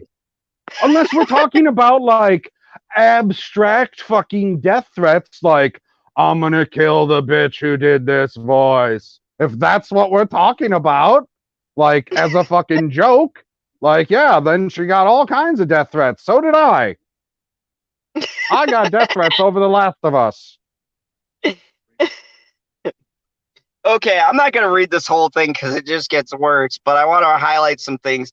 They said it has given power to the toxic subculture of straight white male gamers who feel the industry is theirs. Whoa, whoa, whoa, And whoa, whoa, whoa, whoa. So, wait a second. Only you and me are the toxic ones? So, Shadow Man, he can't be a toxic gamer because he told us that he was black? Like, he is incapable of being a toxic gamer because he's black? That seems completely racist from some strange fucking realm that I didn't even know existed. well, congratulations, Shadow Man. You can make fucked up comments, but I can't. Apparently, I can't because I'm a toxic white male. Right, you can make all the fucked up comments you want, and all you have to put at the end of it is like hashtag Black Twitter or something, like hashtag Black Community, hashtag BLM. Just put something like that at the end of it, and people be like, "Nope, he's fine. He's not toxic. He's a black man." Oh, it gets better. Like, It what gets the better. fuck is that? This bitch Amy is gonna make me actually send her death So you're threats. Like telling they'll be me like, that, I mean, video games are huge in Japan and Korea. You're telling me that none of those, I don't care which one you want to go with, Asians or Orientals, none of them can be toxic gamers either? Ain't none of them had negative things to say about this Roid Rage Abby? Like, What we talking about? oh, what's up, Perp? What up? We're What are we talking talking about? about how this random bitch on the internet wrote an article and she said that only white male gamers are toxic when it comes to The Last of Us. So you can have whatever criticism you want of The Last of Us 2, and you will not be called a toxic gamer or whatever because you're black exclusively. Oh man, that sounds awesome. I was like, yeah, man. that's some strange form of racism that I didn't even know existed. What up, Yeah. Shadow Man? According to Amy Coles, and keep in mind, this is from the Independent 1 fucking day ago. I'm not even behind the curve on this article, right? She No, says that a bunch of hold on, I got to go back to it. A bunch of the toxic subculture of straight white male gamers who feel the industry is theirs and only should be catered to, while attempts to include LGBT, female, or BAM representation, I don't know what that means, right, which are means often Stone Cold Jeremy's safe too. He's Mexican. He's fine. He can say whatever he wants. I can't though. agenda-driven attempts to oust this community altogether. It's depressing to see the backlash on Abby's body has been used to fuel the views that inexclusivity is ruining the gaming industry, especially when talking about The Last of Us Part 2, which has made strides for representation to feature lesbian relationships and trans-centered characters. So far, this backlash has taken center stage. Admittedly, it's not all centered on body shaming Abby. Some gamers have valid criticism on the character, who is partially controversial because she takes focus on from Ellie, who stole the show in the first game. No! She's hated because she killed the main character in the first 3 I hours mean, of a a lot of 20-hour people, game. a lot of people I see that I like that I follow their gamers. They like Abby. Like all the fun, the best like gameplay moments are with Abby. They were saying. Aha, interesting. See, this is where, here's my issue with this game. I don't have a problem with the Abby character or how she looks or whatever the fuck her sexual preference is. My problem is they introduce a character the wrong way. We got no gameplay with the character to establish any kind of relationship or see the perspective from the character. And then they do something like kill a main character that we know and love, and then we play this character. That's the issue. It's not the character itself, it's the placement within the story. And the whole problem with the game is the story itself. I said when I rated it, I don't think it's a 2, but I don't think it's a 10. I think it'd be an average game if we weren't in 2020. It'd be like a 6 or a 7 if these critics weren't about checking boxes. That's the issue with this game. Yeah, Like, that's why like I see a lot of people giving it like people that are being honest about like sevens or eights, like somewhere around that realm, like in the middle. see, I would have gone higher, honestly, but my problem is the very end of the game, and I don't want to spoil it for anyone who hasn't played it or read the Everybody leaks, died. but Everybody the died. That's what God damn it. No. But the problem is the very end of the game. But here's the thing. Perp, is it not ridiculous that they're talking about body shaming for a fucking video game? I mean, for a video game character? it's all kind of stupid. I mean,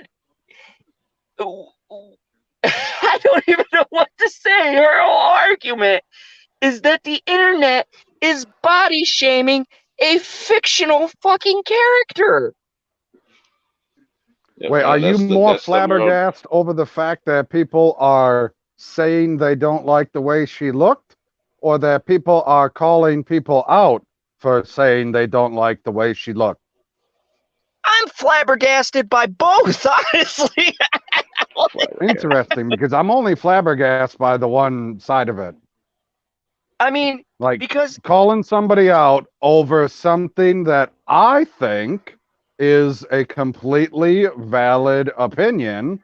Like, how do you have this roid rage bitch in a post-apocalyptic world?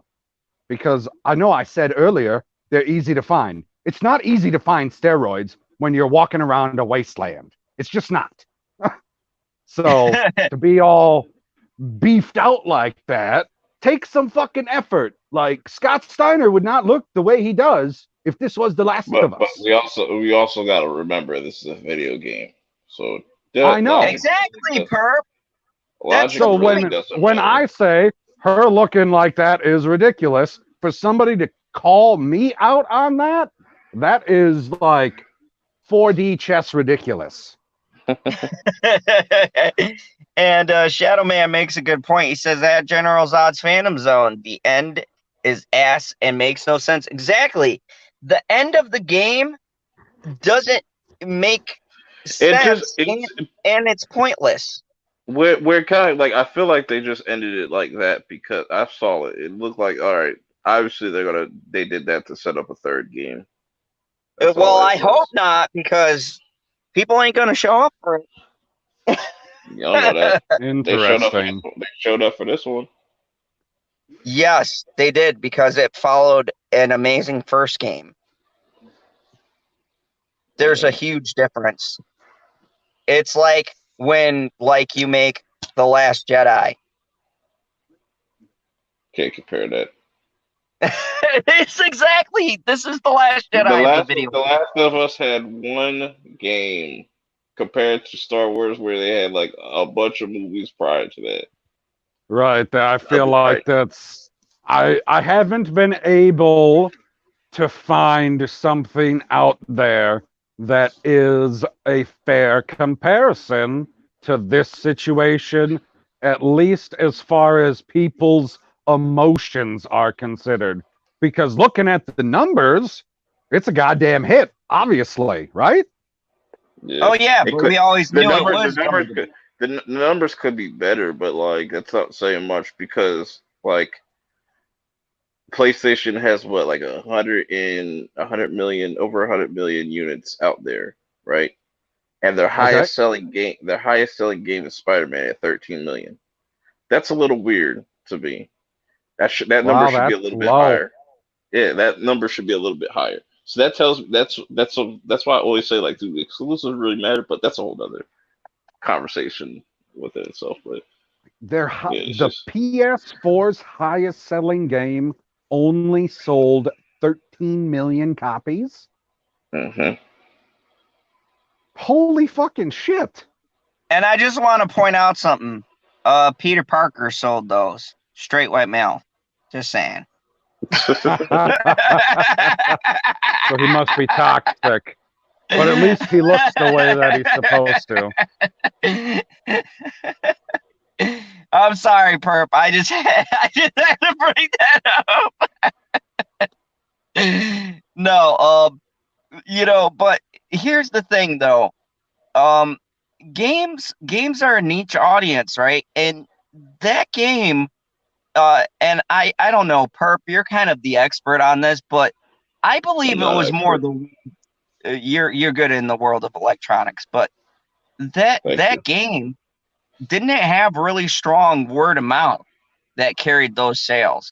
Because I don't remember even hearing much of the trailers and stuff. Game? The Spider-Man game. It's Spider-Man. What are you talking about? Well, yeah. No, but I mean, it was Spider-Man this generation guy. Yeah, but what I'm saying is a lot of people talked about it, and that boosted the sales. Yeah, a lot of people talked about it because that fucking puddle looked different. Like we talked about that, for the love of God. Spider-Man is really extremely hyped, and that's why I said, like, I'm surprised that it only sold like 13 million out of like 100 million. That should be at least like almost half their like install base to buy that game. And Continuum Track, welcome. Good to have you on. And I agree. He says, this is why I don't play anything but Metal Gear Solid and Final Fantasy.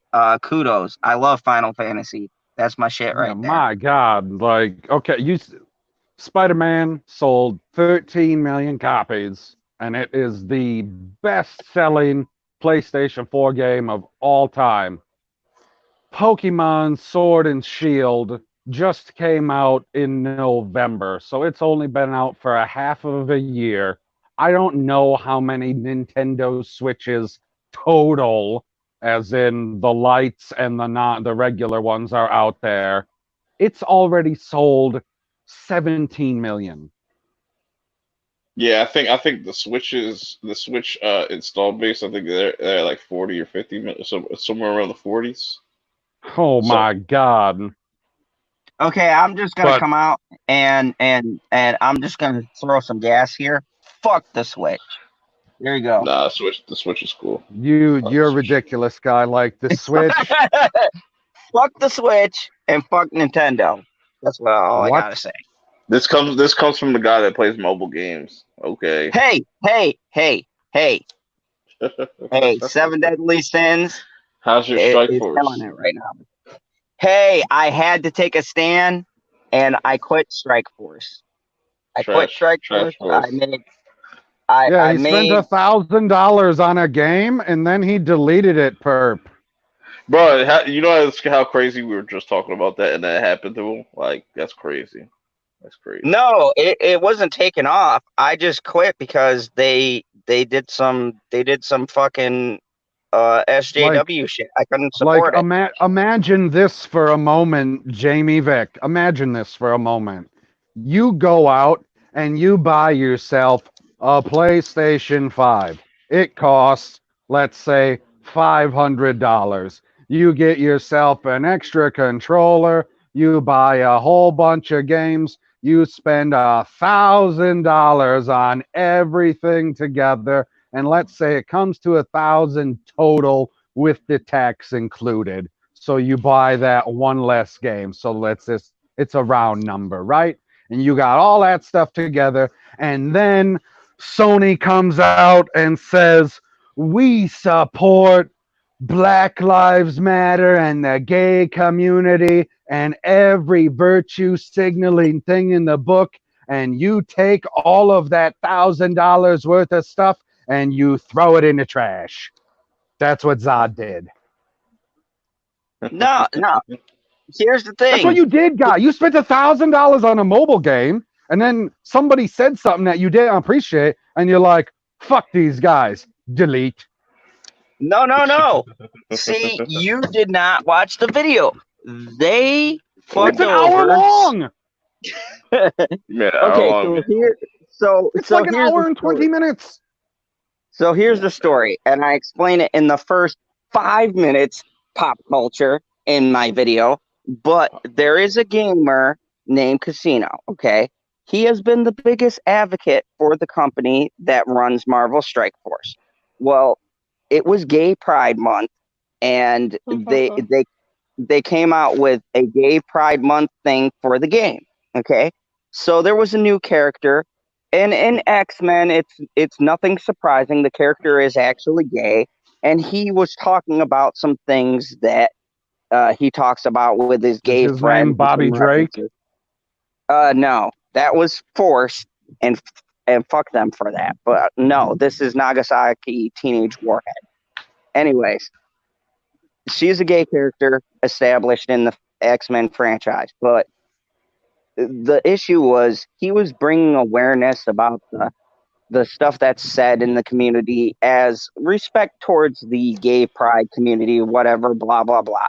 He had one gay person on his live stream that made a big fit over what he was saying. And he was what they call an envoy. So he got like testing for the game, get the new characters, all that bullshit. They pulled him from the envoy server, and he got blackballed and fucking just abandoned by the company. And they said all sorts of shady shit about him. Now, I listened to that live stream. It was a 4-hour live stream. And I feel like blackballed is a racist term, but continue. I listened to that live stream, and the company came out and they made a statement saying, oh, we do not support any racist or hurtful comments to the LGBTQ community. We don't support it, blah, blah, blah. And they pulled him from that. And even with that happening, he still fucking plays the game. And I said, I'm not going to support someone who sat here and they defended the company even when they made fucked up decisions, right? He still defended what they were doing within the game, and then at the drop of a dime, they just fucking jumped on the train because one person got offended on a live stream. If that's the case, how many people do we offend on our live stream? No, man. If one person got offended, that means it was a billion. I watched South Park. like, and I said, this is my point. If I'm saying on my live stream, or if I talk about articles and stuff like now, and I say that I don't support this, I can't support a company that is going to do that shit to someone who is within our YouTube community. And this is a person, when I first started the game, they gave me tips on how to make my teams better and things like that. This is a pretty cool dude. And, you know, he's interactive with his audience and whatever else. You guys can go check him out. He's Casino. But anyways, he's a really cool guy and gave me some pro tips. And it was the reason why I was at the ranking that I'm at in that game. Spend $1,000, watch hours of videos to get pro tips, delete. But yeah, I will delete, because here's my thing. I will not support cancel culture. And that's what they tried to do to his channel. They tried to cancel his channel and they threw him under the bus. And my thinking of it is, if a company can do that to someone who has more subscribers than I do and who supports their product, then what are they going to do to the person who's just the normal player who puts their time and effort into the game? You are not a normal player. Or someone who is, I would be considered a whale, who whales out in the game. Yeah, I would say so. Somebody who spent hundreds of dollars on a mobile game is not normal. So, I mean, yeah, I whale out. I'll admit it. I'm a bit of a whale on that game, but that's the thing. If you don't treat the people who spend all that money on your game, if you're going to treat them like that, or by extension treat someone who spends more money than I do, then, you know, what are you going to do to someone like me just because you don't like an opinion that I have? I'm not going to support that. And I don't care how much money I spend on a product. I still stick by my principle. Yes, does it hurt? You could have stayed by your principles and continued to play the game for free. Yeah, I could have done that, but I still wouldn't have felt right. And you could have exclusively watched casino videos if you're worried about him not being supported. No, I still do. I still watch his videos, but I won't invest in the game. I won't spend my time, because look, time is an investment too.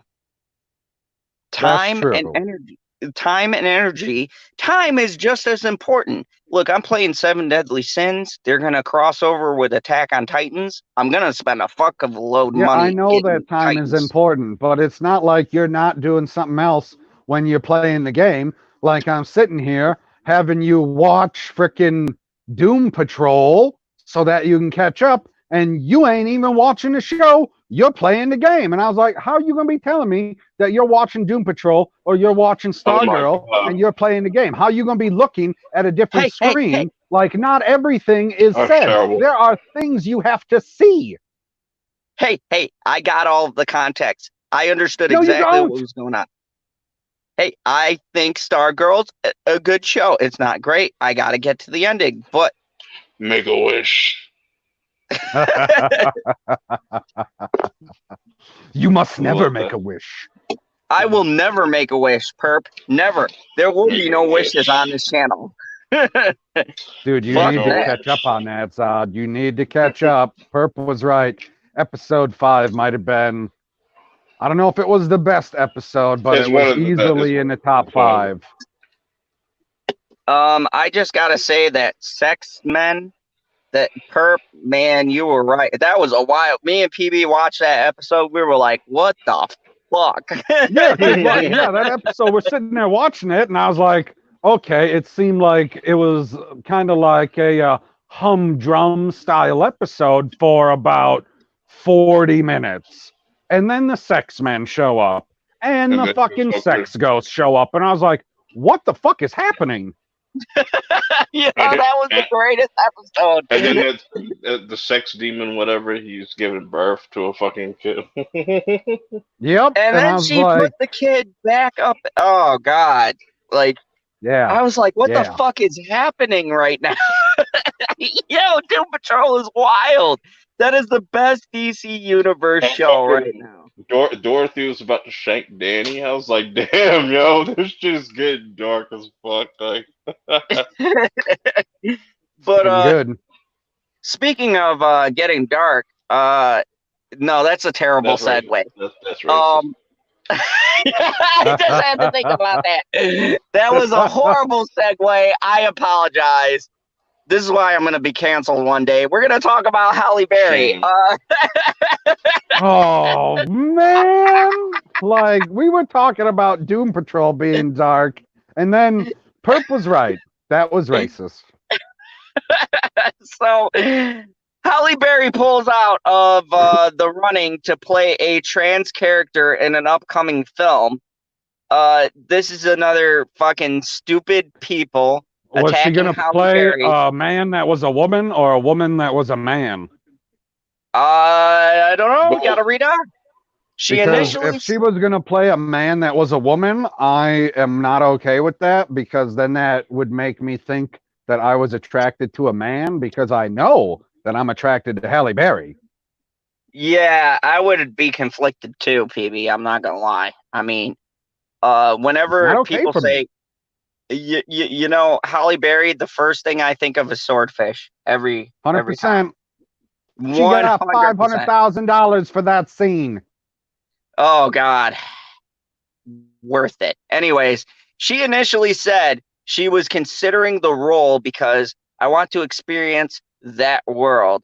Halle Berry now says she is passing on the role. In a statement posted to Twitter, she wrote, "As a cisgender woman, I now understand that I should not have considered." Jesus Christ, what's going on in Hollywood?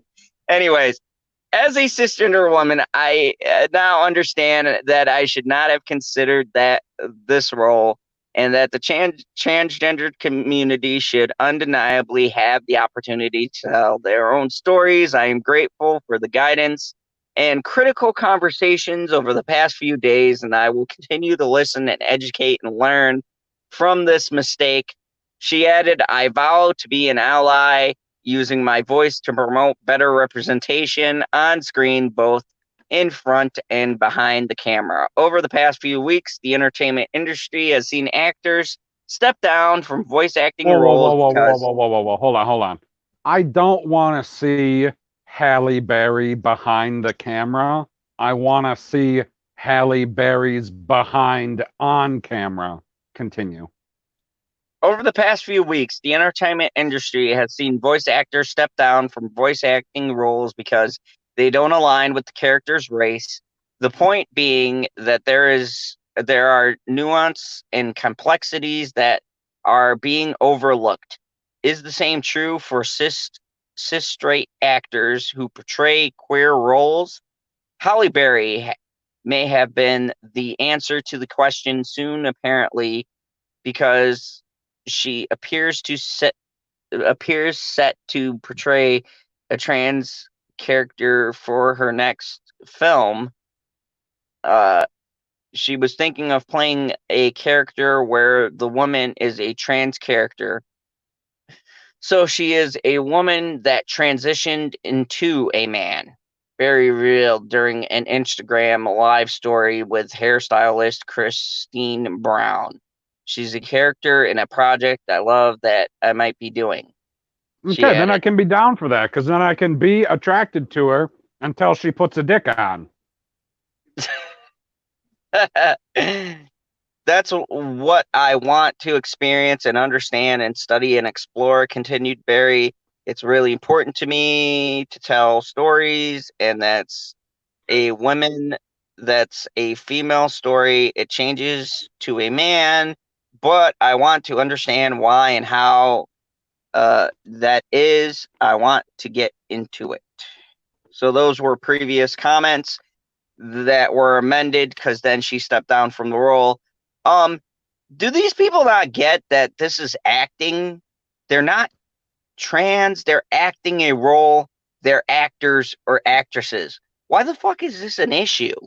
Like, No, I need why? to, that's important, because I was going to look something up real quick, like, because I don't know specifically what the word actor means. I think I know what it means, but I don't know the Webster definition.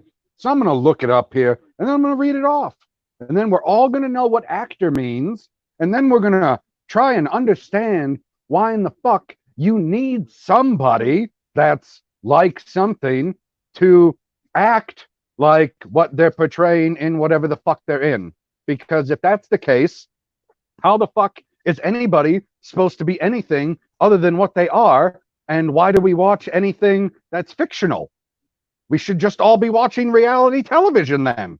Like, how can we have anything that's any comic book related? Like Robert Downey Jr., or I shouldn't say that's not a good example, because that could actually work. Chris Hemsworth is not a god of thunder. I mean, debatable. Like, what the fuck? Like, if you have to be what you're portraying on screen, can't have Willy Wonka. There are no Oompa Loompas. Here we go. Well, I don't know, PB.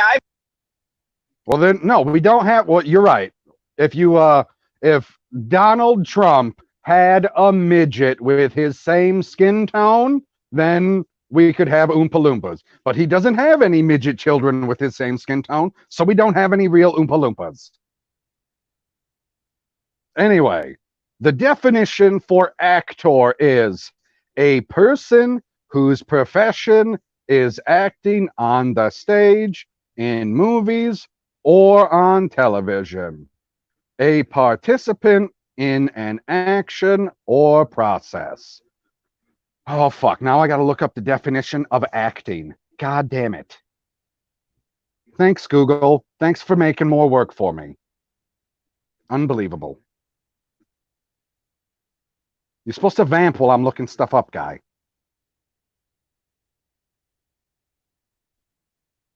What are you doing? That's terrible vamping. I don't know. I tried. Do you? Oh, Jesus. I mean, at least you tried more than the guy who's hosting the show. Okay. Acting. It's a noun. The art or occupation of performing in plays, movies, or television. God damn it, that don't really help me either. The other one, adjective. Temporarily doing the duties of another person.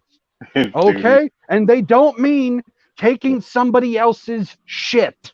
That's not what they mean by duties. Mm-hmm. They mean embodying somebody else, which means you don't have to be them. That's what it means. You don't have to be somebody when you're acting.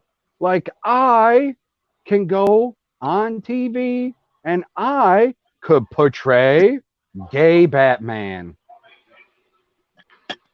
Well, you know something they can never portray is General Zod.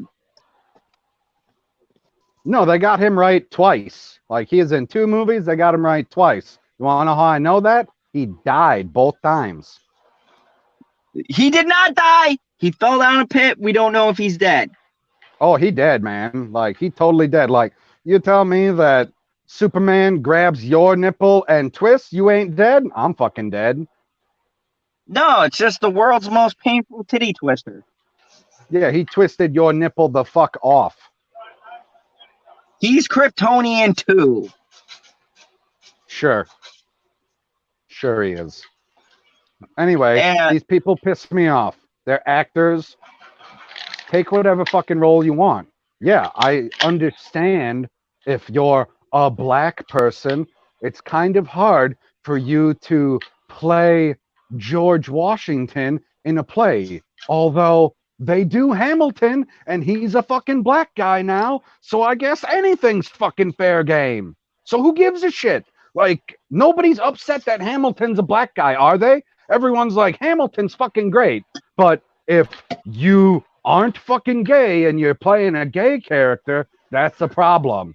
But if you're going to be a black person or a gay person and you're going to change a straight person, that's okay. Like, if you're gay and you're going to play George Washington, who I assume was straight, because he had a wife and children, which doesn't necessarily mean you're straight. I get that, but we can only assume because that's what history tells us. Like, he was straight, so have a gay guy play him. I don't give a fuck. He's acting. That'll be totally okay, but to do it the inverse is not okay. Like, they're total fucking hypocrites. It's only okay when it fits their agenda, and it's not okay when it doesn't fit their agenda. They're like, oh, we got these non-gay people taking gay roles. There's no such thing as a gay role. That's not what it means. They're just gay characters. Like, anybody can take the role. You're an actor. That's the whole point. You should take as many roles as possible. Exactly. You have to be rich to be passing on that money. That's all I can think of. Oh, Curtis says that I can't be gay Batman. I wouldn't understand. You're right, because I've never had dicks in and around my mouth. That is correct.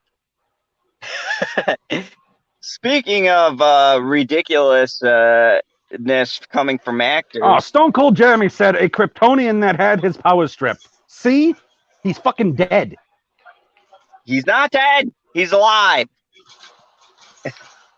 Anyway, the Wrap brings us our next article, and the Russo brothers respond to Anthony Mackie's call for more diversity in the MCU. We can always. This ought to be good. Two white guys responding to a black guy talking about diversity. This ought to be epic.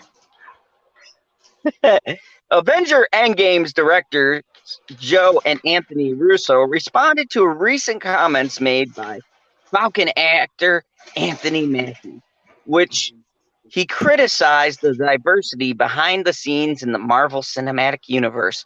Mackie said in his last interview with... Oh, I thought he was criticizing the diversity in the scenes.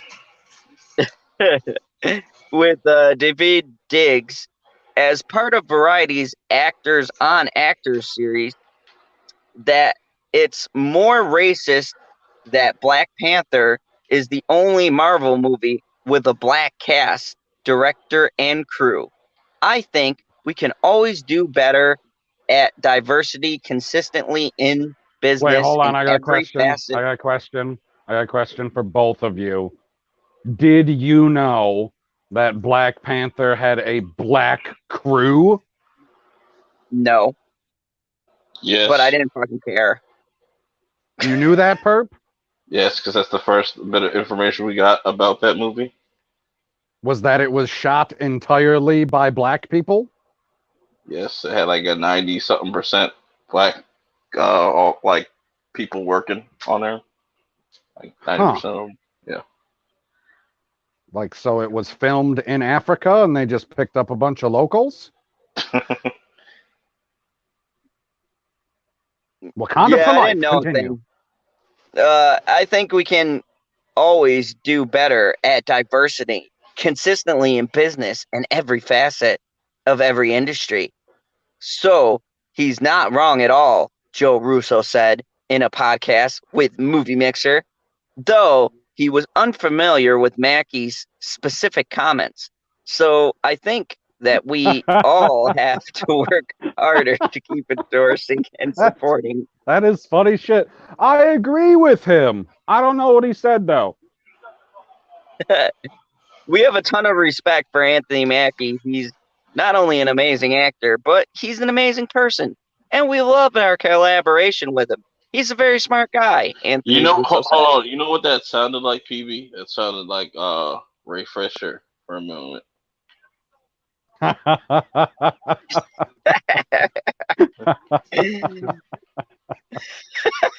Oh, man.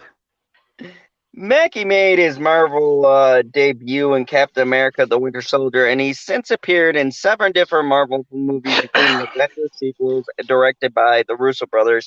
It really bothered me that I've done 7 Marvel movies where every producer, every director, every stunt person, every costume designer, every PA, every single person has been white, Mackie said as a variety video segment.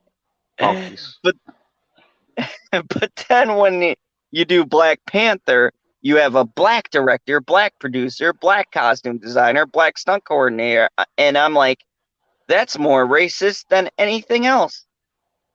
He continued, because if you can only hire the black people for the black movie, are you saying they're not good enough when you have mostly a white cast? Finally, he's on the right side. Let's see if he stays there. Mackie added that as he steps up for the lead role in the upcoming Disney Plus series, Falcon and the Winter Soldier, he's pushing for more diversity at all levels. My big push with Marvel, with everyone, is hire the best person for the job. He said, even if it means we're going to get the best 2 women, we're going to get the best 2 men. Fine, I'm cool with those numbers for the next 10 years because it starts to build a new generation of people who can put something on their resume to get other jobs. If we've got to divvy out the percentage and divvy it out, and it's something as leading men that we can push for. Elsewhere in the podcast interview, the Russo brothers also discussed the success of the new indie film project through their company AGBO Relic, as well as the Pizza Film School, in which they will next invite Tiki Watiti to discuss Flash Gordon. Check out the podcast. Oh, his first name isn't Tiki. Whatever. Yeah, I don't know. I don't know what to say. You're just a Tiki Barber fan. Admit it. I am. I love Tiki Barber. That's my boy.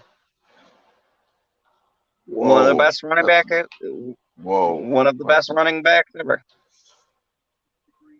Yeah, maybe in New York Giant football history. Yeah, or just in history in general. But anyways, that's not the point. No, he doesn't. He does not fit on a list with people like Barry Sanders, Jim Brown, and I know it hurts my heart to say this, Walter Payton. Fuck all of them. Anyway, fuck the Bears. well, yeah. More specifically, fuck the Bears. We can both agree on that. Hold on. Are you still reading this goddamn article? No, we're done. That's it. Okay, put up this comment. Put up this comment that Jamie Vick said at 2:12. She says, "I've always said that diversity is nothing more than focusing on people's differences, and it serves to divide people. We should try to focus on things that we have in common to help us be united." I agree. Amen. That's the most insightful thing that's been said on this channel. Which I found it interesting that they took the reaction and Anthony Mackie's interview and slightly twisted it for the purposes of this article, because I didn't hear him say we need to go and get more diversity. Like the person writing the article said, Anthony Mackie's pushing for diversity. And then the quote from Anthony Mackie says, yeah, we should hire the best people. That says nothing about diversity at all. No, that's why I wanted to bring this out.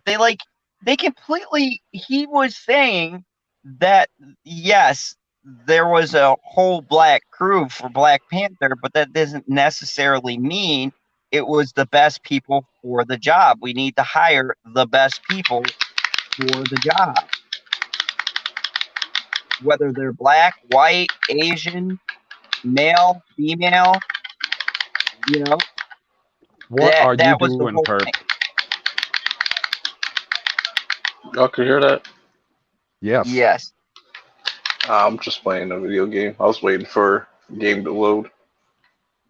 Yes, I hear all types of joystick clicking. It's cybernetic husky loud. So, speaking of which, This is something that you can actually speak on. Why? Because I'm black. Yes. Exactly. Okay. So this is from the Independent, and I can't believe they put this on Netflix now, but it's a thing. It's about the new series that I watched that I thought was good, but critics are panning it because they're assholes. This is highly disturbing. Ju-on Origins Shit's reviewers. amazing. What's that? Shit is dope. Yeah, it is. Anyways, urges Netflix to add a trigger warning. Okay, The fuck so is that? what is this Ju-on Origins, perp? It's The Grudge. The Grudge, and I would have Like known they that because took The I've been Grudge following it. and they Well, turned it that's. into a TV show, I or mean, they that's what The Grudge is based off. Like, originally it was Ju-on, and then when it came over here, they call it The Grudge. Well, actually, that's what it translates from Japanese. Yeah. That's what the okay? term means. They just put it in American. But anyways, the point is they want to put a trigger warning because it has some things that might disturb you. Now, to be fair, that show is disturbing as fuck. There is some scenes I was never ready to see in that show. But a trigger warning, like, how does this even become a thing? Like, I didn't even know that was something you could put up, but apparently it's a thing. Anyways, Netflix users are issuing a warning to those planning on watching the new Japanese horror show, Ju-on Origins. Due to the disturbing things, many have criticized the service decision to omit trigger warnings from the opening of several episodes, despite the inclusion of rape as well as child and domestic abuse. The series, a prequel to the Grudge franchise, comes with an 18 certificate age warning. It has momentarily notes of the inclusion of sexual violence, sexual threat, and injury detail in small writing at the top. No, that shit is not small. That's very visible because I noticed that. I said sexual violence. What the fuck? In a small writing on the top screen when you first hit play. Ju-on Origin explores how the haunted house at the center of the film series becomes cursed in the first place. While it has been praised for being one of Netflix's most promising horror releases in some time, viewers express their concern of the lack of trigger warning on social media. I There's was, some I people was like, saying, hold on, that shit's so stupid. I was like, bro, the shit literally tells you exactly what's going to be in this episode when you see the rating. It's rated TVMA. It will say violence, gore, rape, whatever. That's all the trigger that you need. Holy fuck! That Bro, you last know one's going extra level. God damn!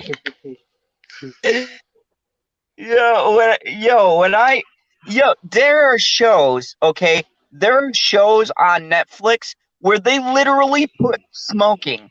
Like they'll put violence, gore, nudity, sex, and smoking. And I'm like, that doesn't really fit after you put all that shit. It's like, oh, okay. I was like, I mean, people haven't heard of a fucking rating system. Like they tell you this shit. You don't need a big ass like thing to get in your way. Say, oh look, this shit is going to be violent. You want to skip it or no?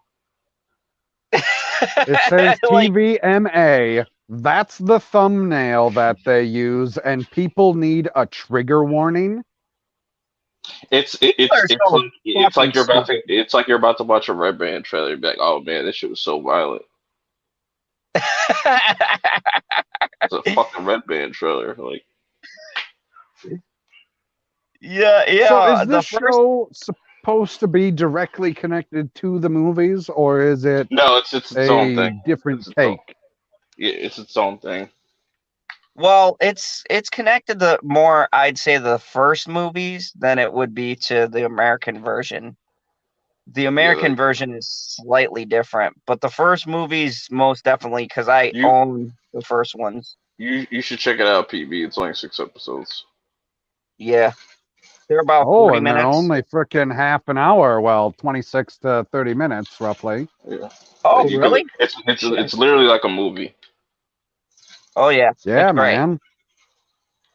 Uh, Another called it highly disturbing, and someone else wrote a trigger warning on the new Ju-on series would have been nice.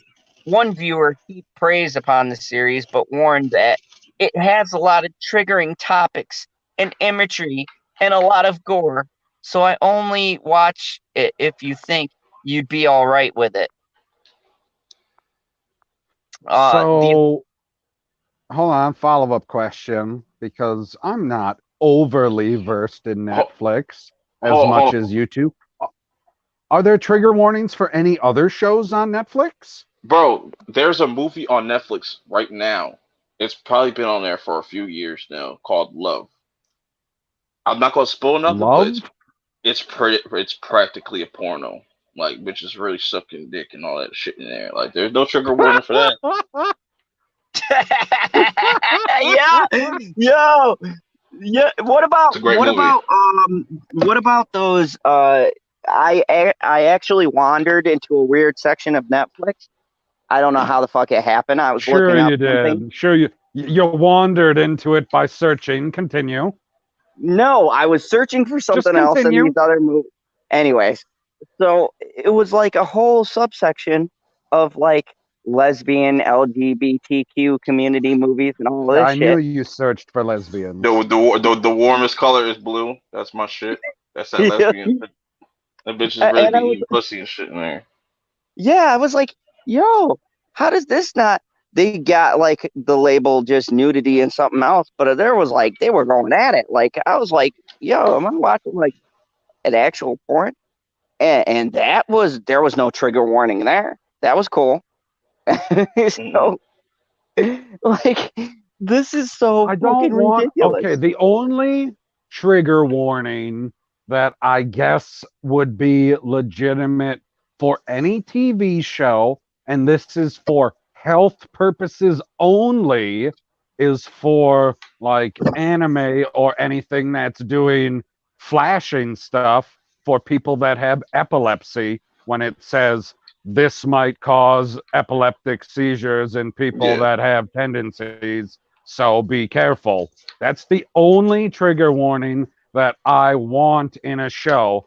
Anything over and above letting me know what's in it beyond the TVMA, violence, language, nudity, blah, blah, blah, I don't need to know specifically. Like, that's almost going to be a damn spoiler. Like, like what? Imagine they're like, oh, trigger warning. There's a vagina in this scene. Right. Like, if you You were like, just watching something that was like semi adult, and then in the middle of it, they're like, oh, trigger warning, pussy coming up.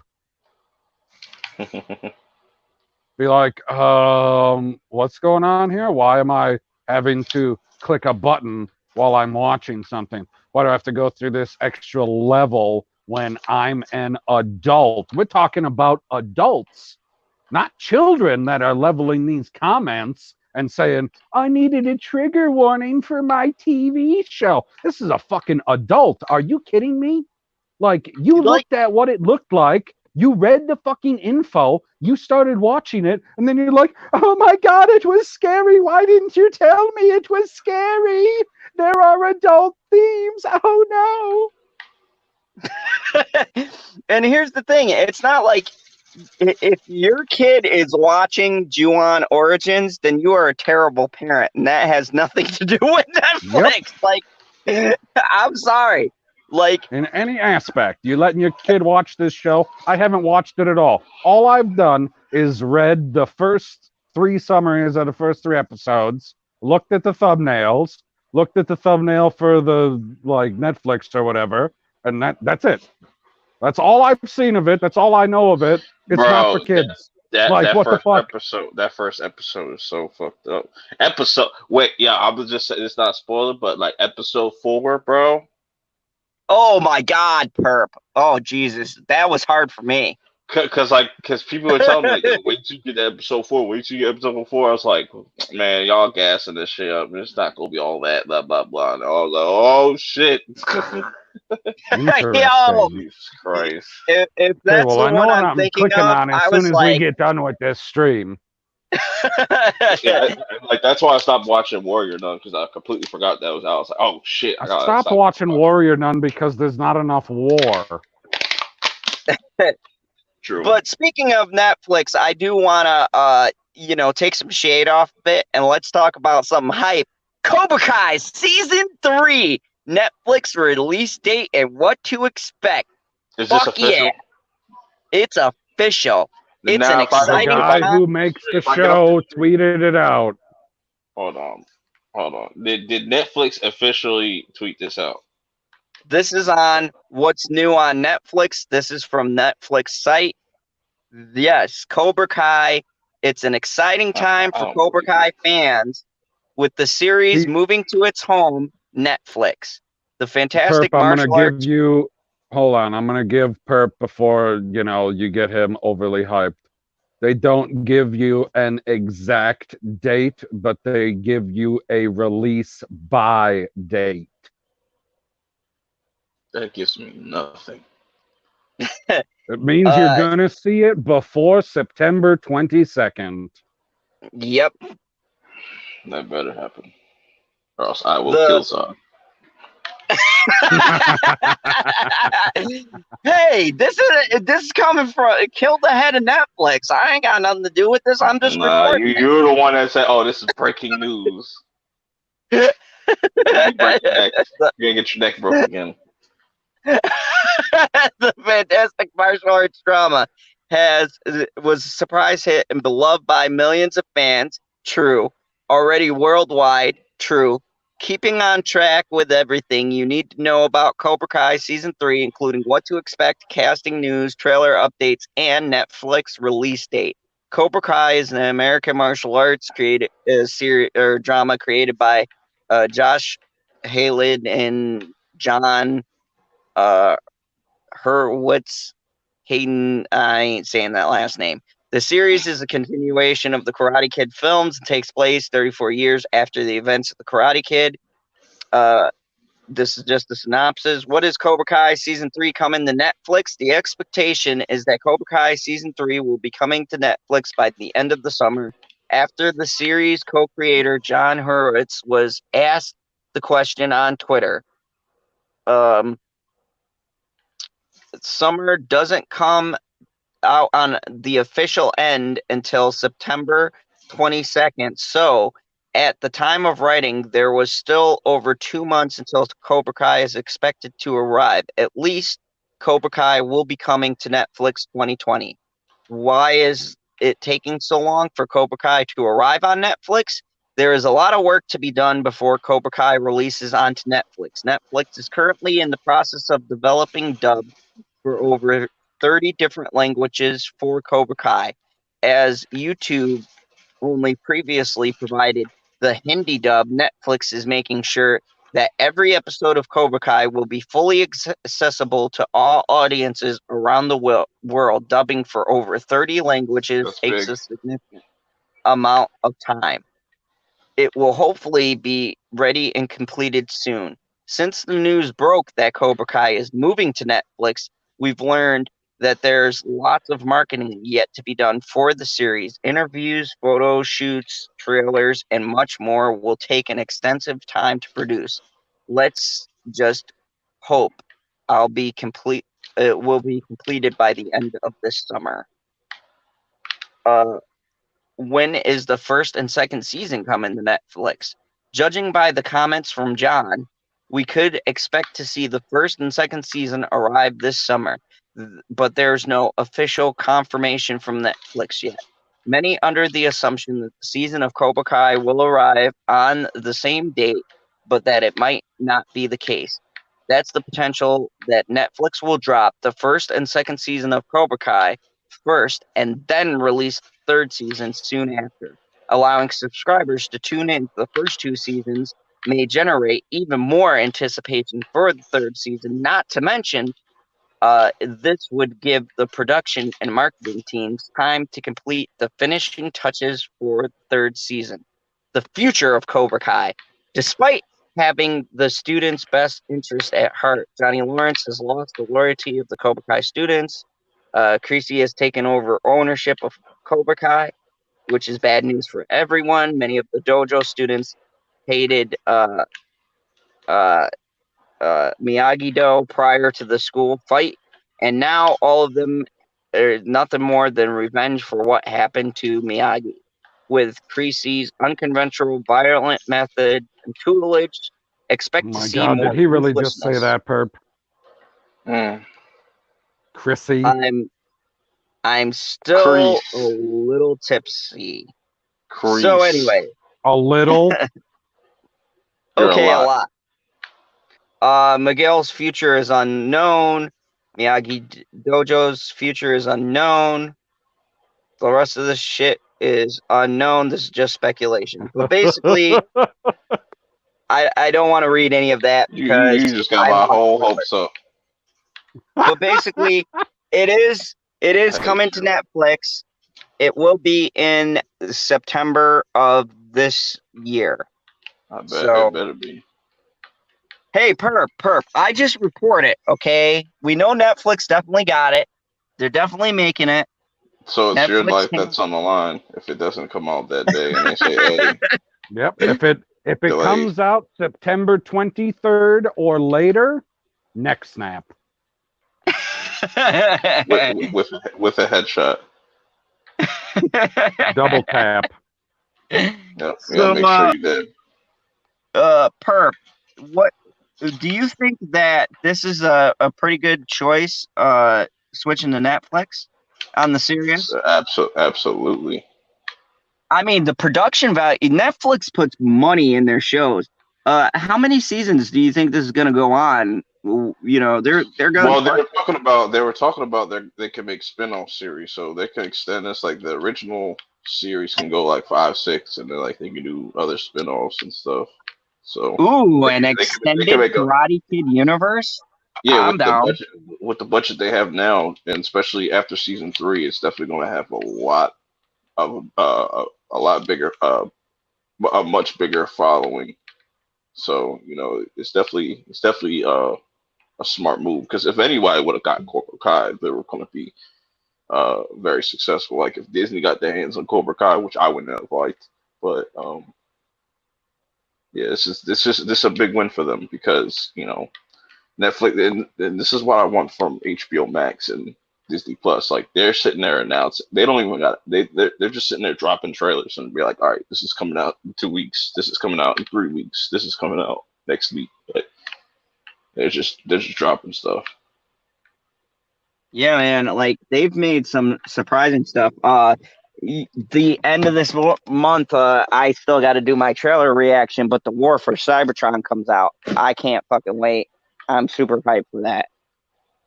3-part movie is going to be off the hook. I can't wait. But like, yeah, they got that, and like a ton of shit just dropping. They dropped shit that I didn't even know was coming out. Like I didn't know this Ju-on series was coming out until you said something, and I said what? And I went and watched it and said, "Holy fuck, this is a great show."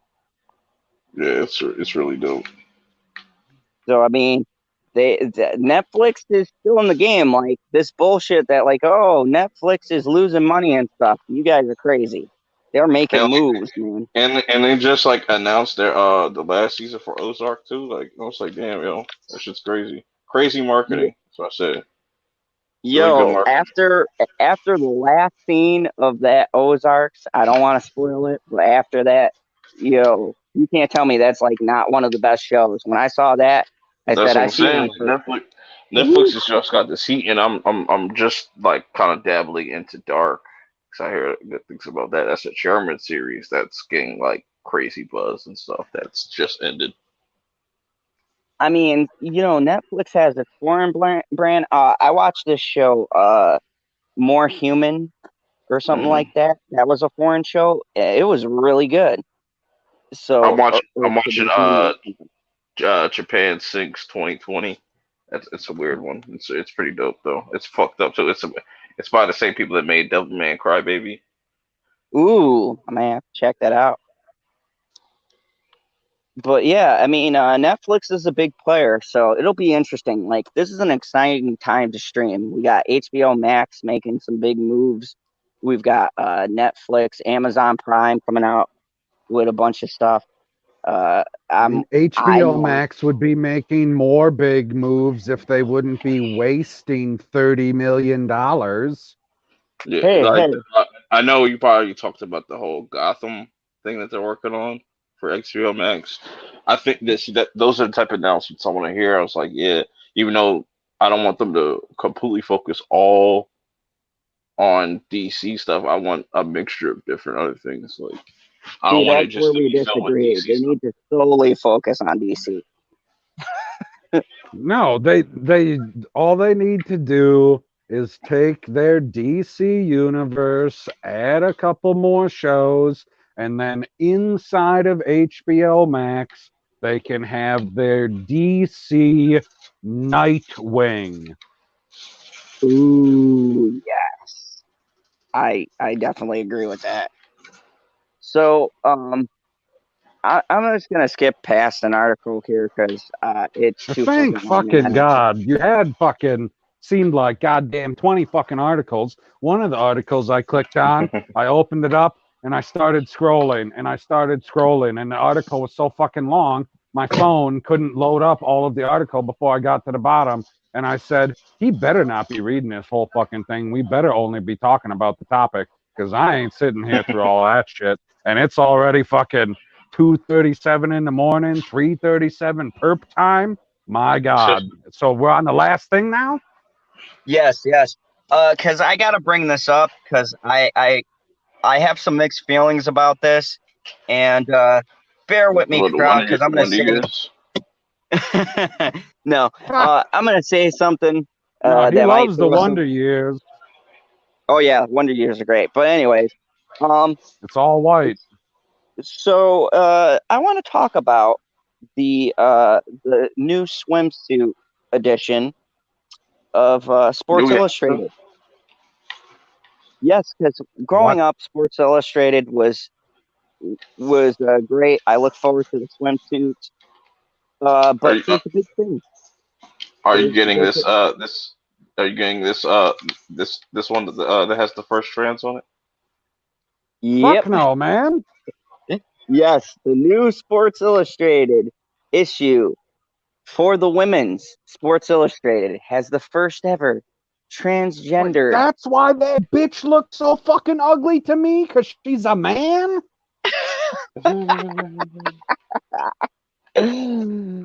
I so thoughts panel. I don't I don't know what to I'll give you the short story. The short Holy story. fuck. I'll give you the short trash. Why can't they just go like the full opposite way and just sell some Sports Illustrated issue to some men out there or to some women out there with just men in it instead of trying to sell this fucking trans issue to somebody? I don't know who the fuck they're trying to sell it to. like. Okay, this is my question. This is my question. Oh God.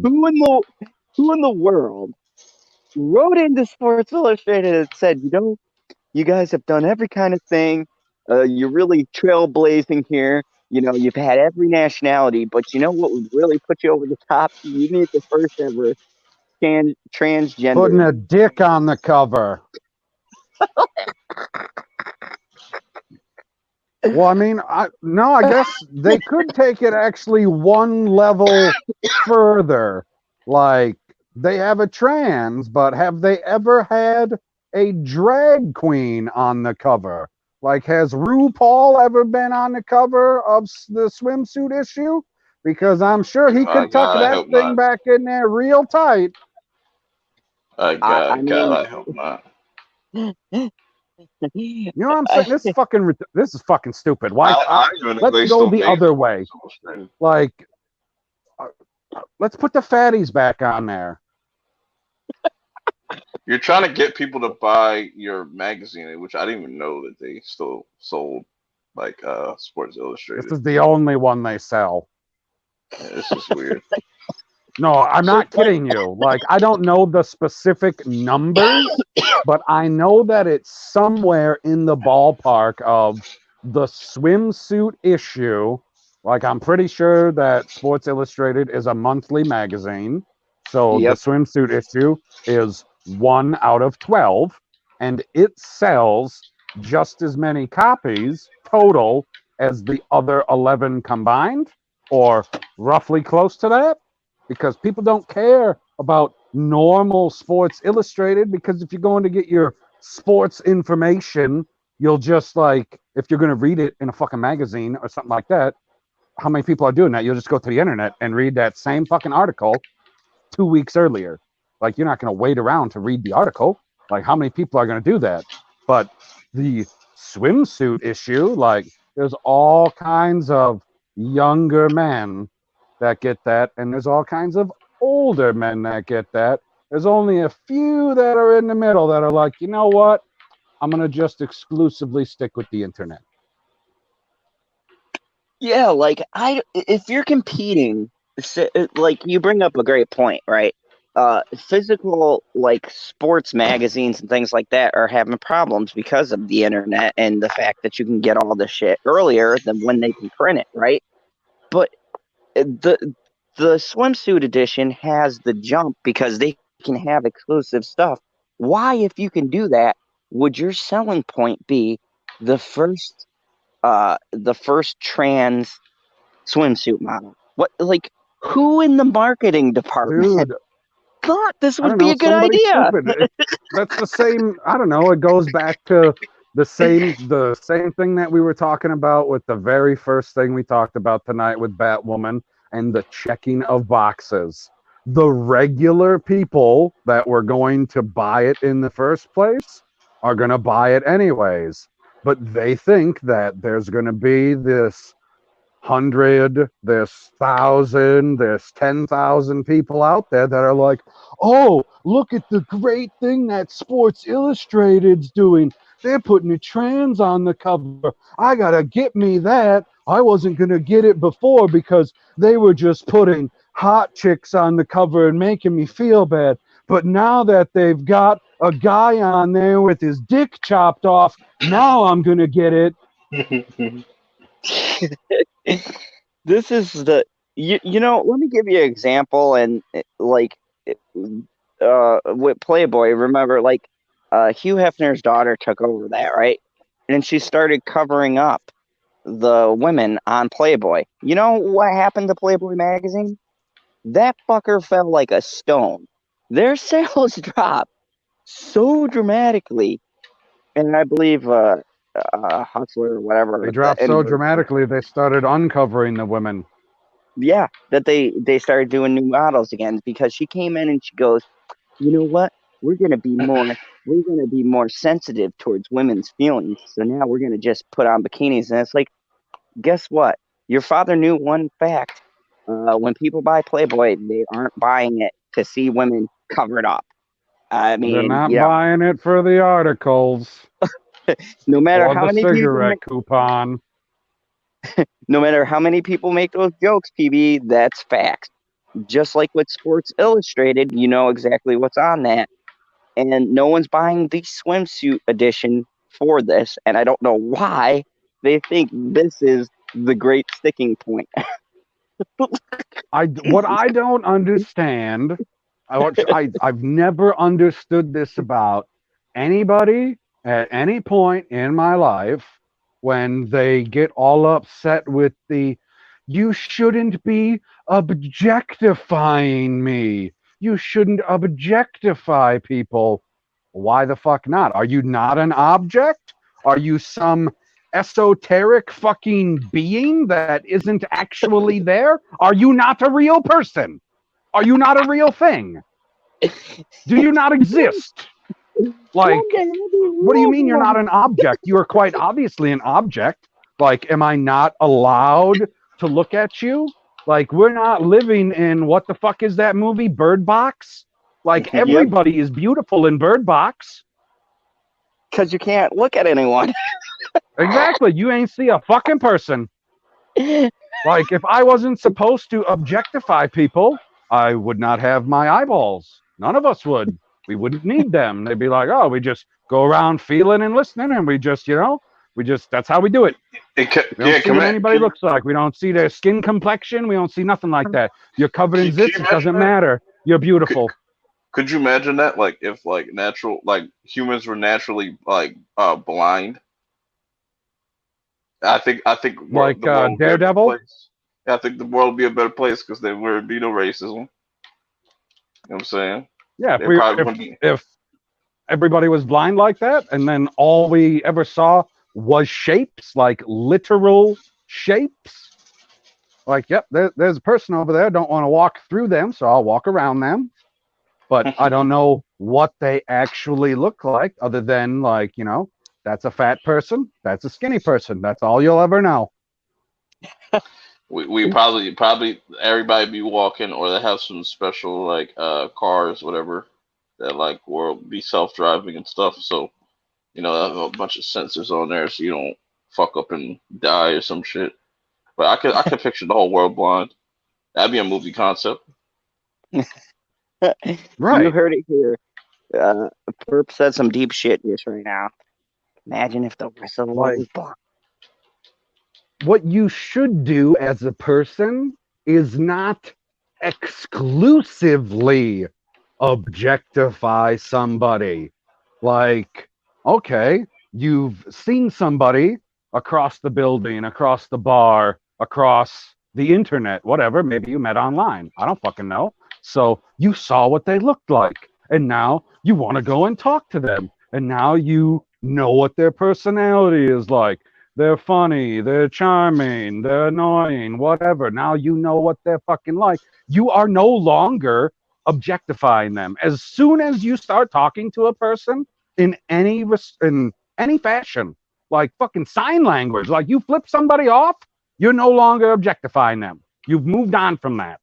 But if we're talking about, we'll get into the nitty-gritty about it. You're not getting into the interpersonal relationship of the women that you are looking at in Playboy or when you're watching pornography.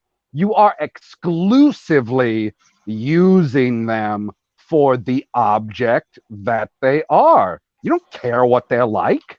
They're the perfect fucking person because they're not fucking in the room. Wow. Yeah. That's an interesting point there, PB. Here's the thing that just baffles my mind is that the more that the shit gets brought up, I feel like all of these things that we talked about tonight, and all of the articles and the people writing them, bringing up our supposed racism and biases, they're the ones who are actually perpetuating the bias because they're bringing it up. They're bringing the focus on whatever it is they're trying to, and I'm doing air quotes, combat. No one's actually looking at this shit. It's only when someone brings it up that you actually start to think about it, right? No one goes in, well, there's a few people who might, but for the most part, when you're talking to someone or when you're interested in someone, no one's actually thinking about any of this shit. They're just thinking about getting to know a person. And the sad part is Hollywood and all these magazines and these assholes are the people who are bringing this up and making us think about this shit. Otherwise, we wouldn't care. God, I miss the fucking 90s. Not one fucking bit. Like, I don't know about the two of you, but I'm not going to apologize for this now or ever. One of my favorite sitcoms when I was a child after school was The Cosby Show. It was fucking hilarious. And it's still fucking hilarious. And it doesn't matter that Bill Cosby right now and probably back then, because I don't know when he started being a fucking creep, is a fucking creep. Like, he's not a good person. But in the show, Mr. Huxtable, that character, is not. Like, that's the character that I identify with, not Bill Cosby. I'm identifying with the character in the show, not the actor. So, me saying that I like a show isn't me saying that, oh, well, the actor that did it, he's okay. It's okay because, you know, he did a great show. So everything he did after that, we'll just overlook it. No, he's a terrible person for everything that he did to every single fucking woman with one of his Cosby pills. Like, that's not okay. It does not make the show any less enjoyable. So the whole point, the whole theme of tonight's little talk is that the fact is, none of the shit that I brought up in the articles, nothing we've talked about as a panel matters. Okay, you don't even really got to take our opinion. We're just bullshitting with you guys. People need to start making their own judgments, okay? People are being led by what these assholes are saying and everything else. We need to make our own decisions. We need to do what we used to fucking do and actually just watch a show or actually just talk to a person instead of sitting there and looking at them or just sitting here and reading someone's critique and going, oh my God, this is super fucking racist because Amy Cole at fucking The Independent said it was. No, you know what? We need to start judging these things for ourselves. You ain't got to take my word for it. You don't got to take TV's word for it, Perp's word for it. Just be logical about this shit. And maybe if we all use common fucking sense, we wouldn't have the shit floating around that we do now. And with that great point, I'm going to go down the line here and we're going to start doing our outros and talking about the different shit we got coming up because I'm sure Mr. 1K is probably a little past 1K right now, perp minded. What amazing content do you have coming up? What Well, tell me stuff. I just dropped a review for Nosferatu season 2, episode 4. I dropped my Doom Patrol episode 5 review. Definitely go check that out if you're a Doom Patrol fan. Um, Also, shameless plug. Shouts to LB for hitting 10K. His 10K celebration will be later on today around 5 o'clock. Make sure y'all definitely pull up for that. Yep. As far as what's coming, I don't know. But live stream wise, the Perp Show is this Wednesday coming up, 11 p.m. Eastern Standard Time. Till next time, I'll see you guys later. Great, great Don't call plug, me. perp. Don't call me. Great plug. We'll definitely check it out. And don't listen to Perp. He's got like 15 videos planned. He's all like, I don't know what's coming out next, but you'll see 10 more videos. If you get the notifications, you'd be like, shit, he just dropped 3 new reviews. Um, the most hated individual, my co-commander, mi amigo, the person that I chill with, Mr. Pop Culture PB. What new and controversial stuff do you have coming on your channel? Oh, yes. The on my channel, not so controversial, new video coming out talking about the lady that they cast to be the new Batwoman, and then the new video coming out on Prophets of Geek Culture talking about Joe Russo reacting to Zack Snyder's release of Justice League on HBO Max, and him talking about how all of the Russo's movies in the MCU are already the director's cut. So I got a couple thoughts on that, which I thought was pretty hilarious. And then to echo Perp, yeah, big shout out to my cousin, the Lonely Banter, for hitting 10K. He could not have done it without himself. Yes, very, very true. And I can't wait to see your video and how many thumbs down you get and super fucking people who didn't even watch your video commenting on it. Um, Also, I want to give a shout out to LB as well. I also DM'd him and say congratulations. That isn't a huge milestone, doing big things. A lonely Did you just man. say mild stone? No, I said milestone. It might have sounded like milestone because I'm slightly Because you're wasted. intoxicated and really tired. So Oh my God, the unicorn showed up right at the end? no, the unicorn is sitting there threatening me over instant message. So Yeah, Well, she's she's in the got chat now. she has a knife through your throat. She's like, get off.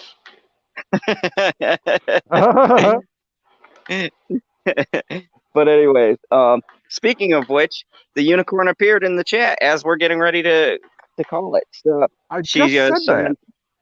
summoned PB. But anyways, um, if you guys didn't know, I've gained traction on a brand new review show with Stevie J. This week's theme was Australian horror movies, and the Babadook was picked by you Babadook. guys. No, it's not pronounced that way. Watch the It's movie. Babadook. No, that's not how they pronounce it. You What are they guys gonna are call it? uncultured. Babadook? Is it a Babadook? Quack, quack.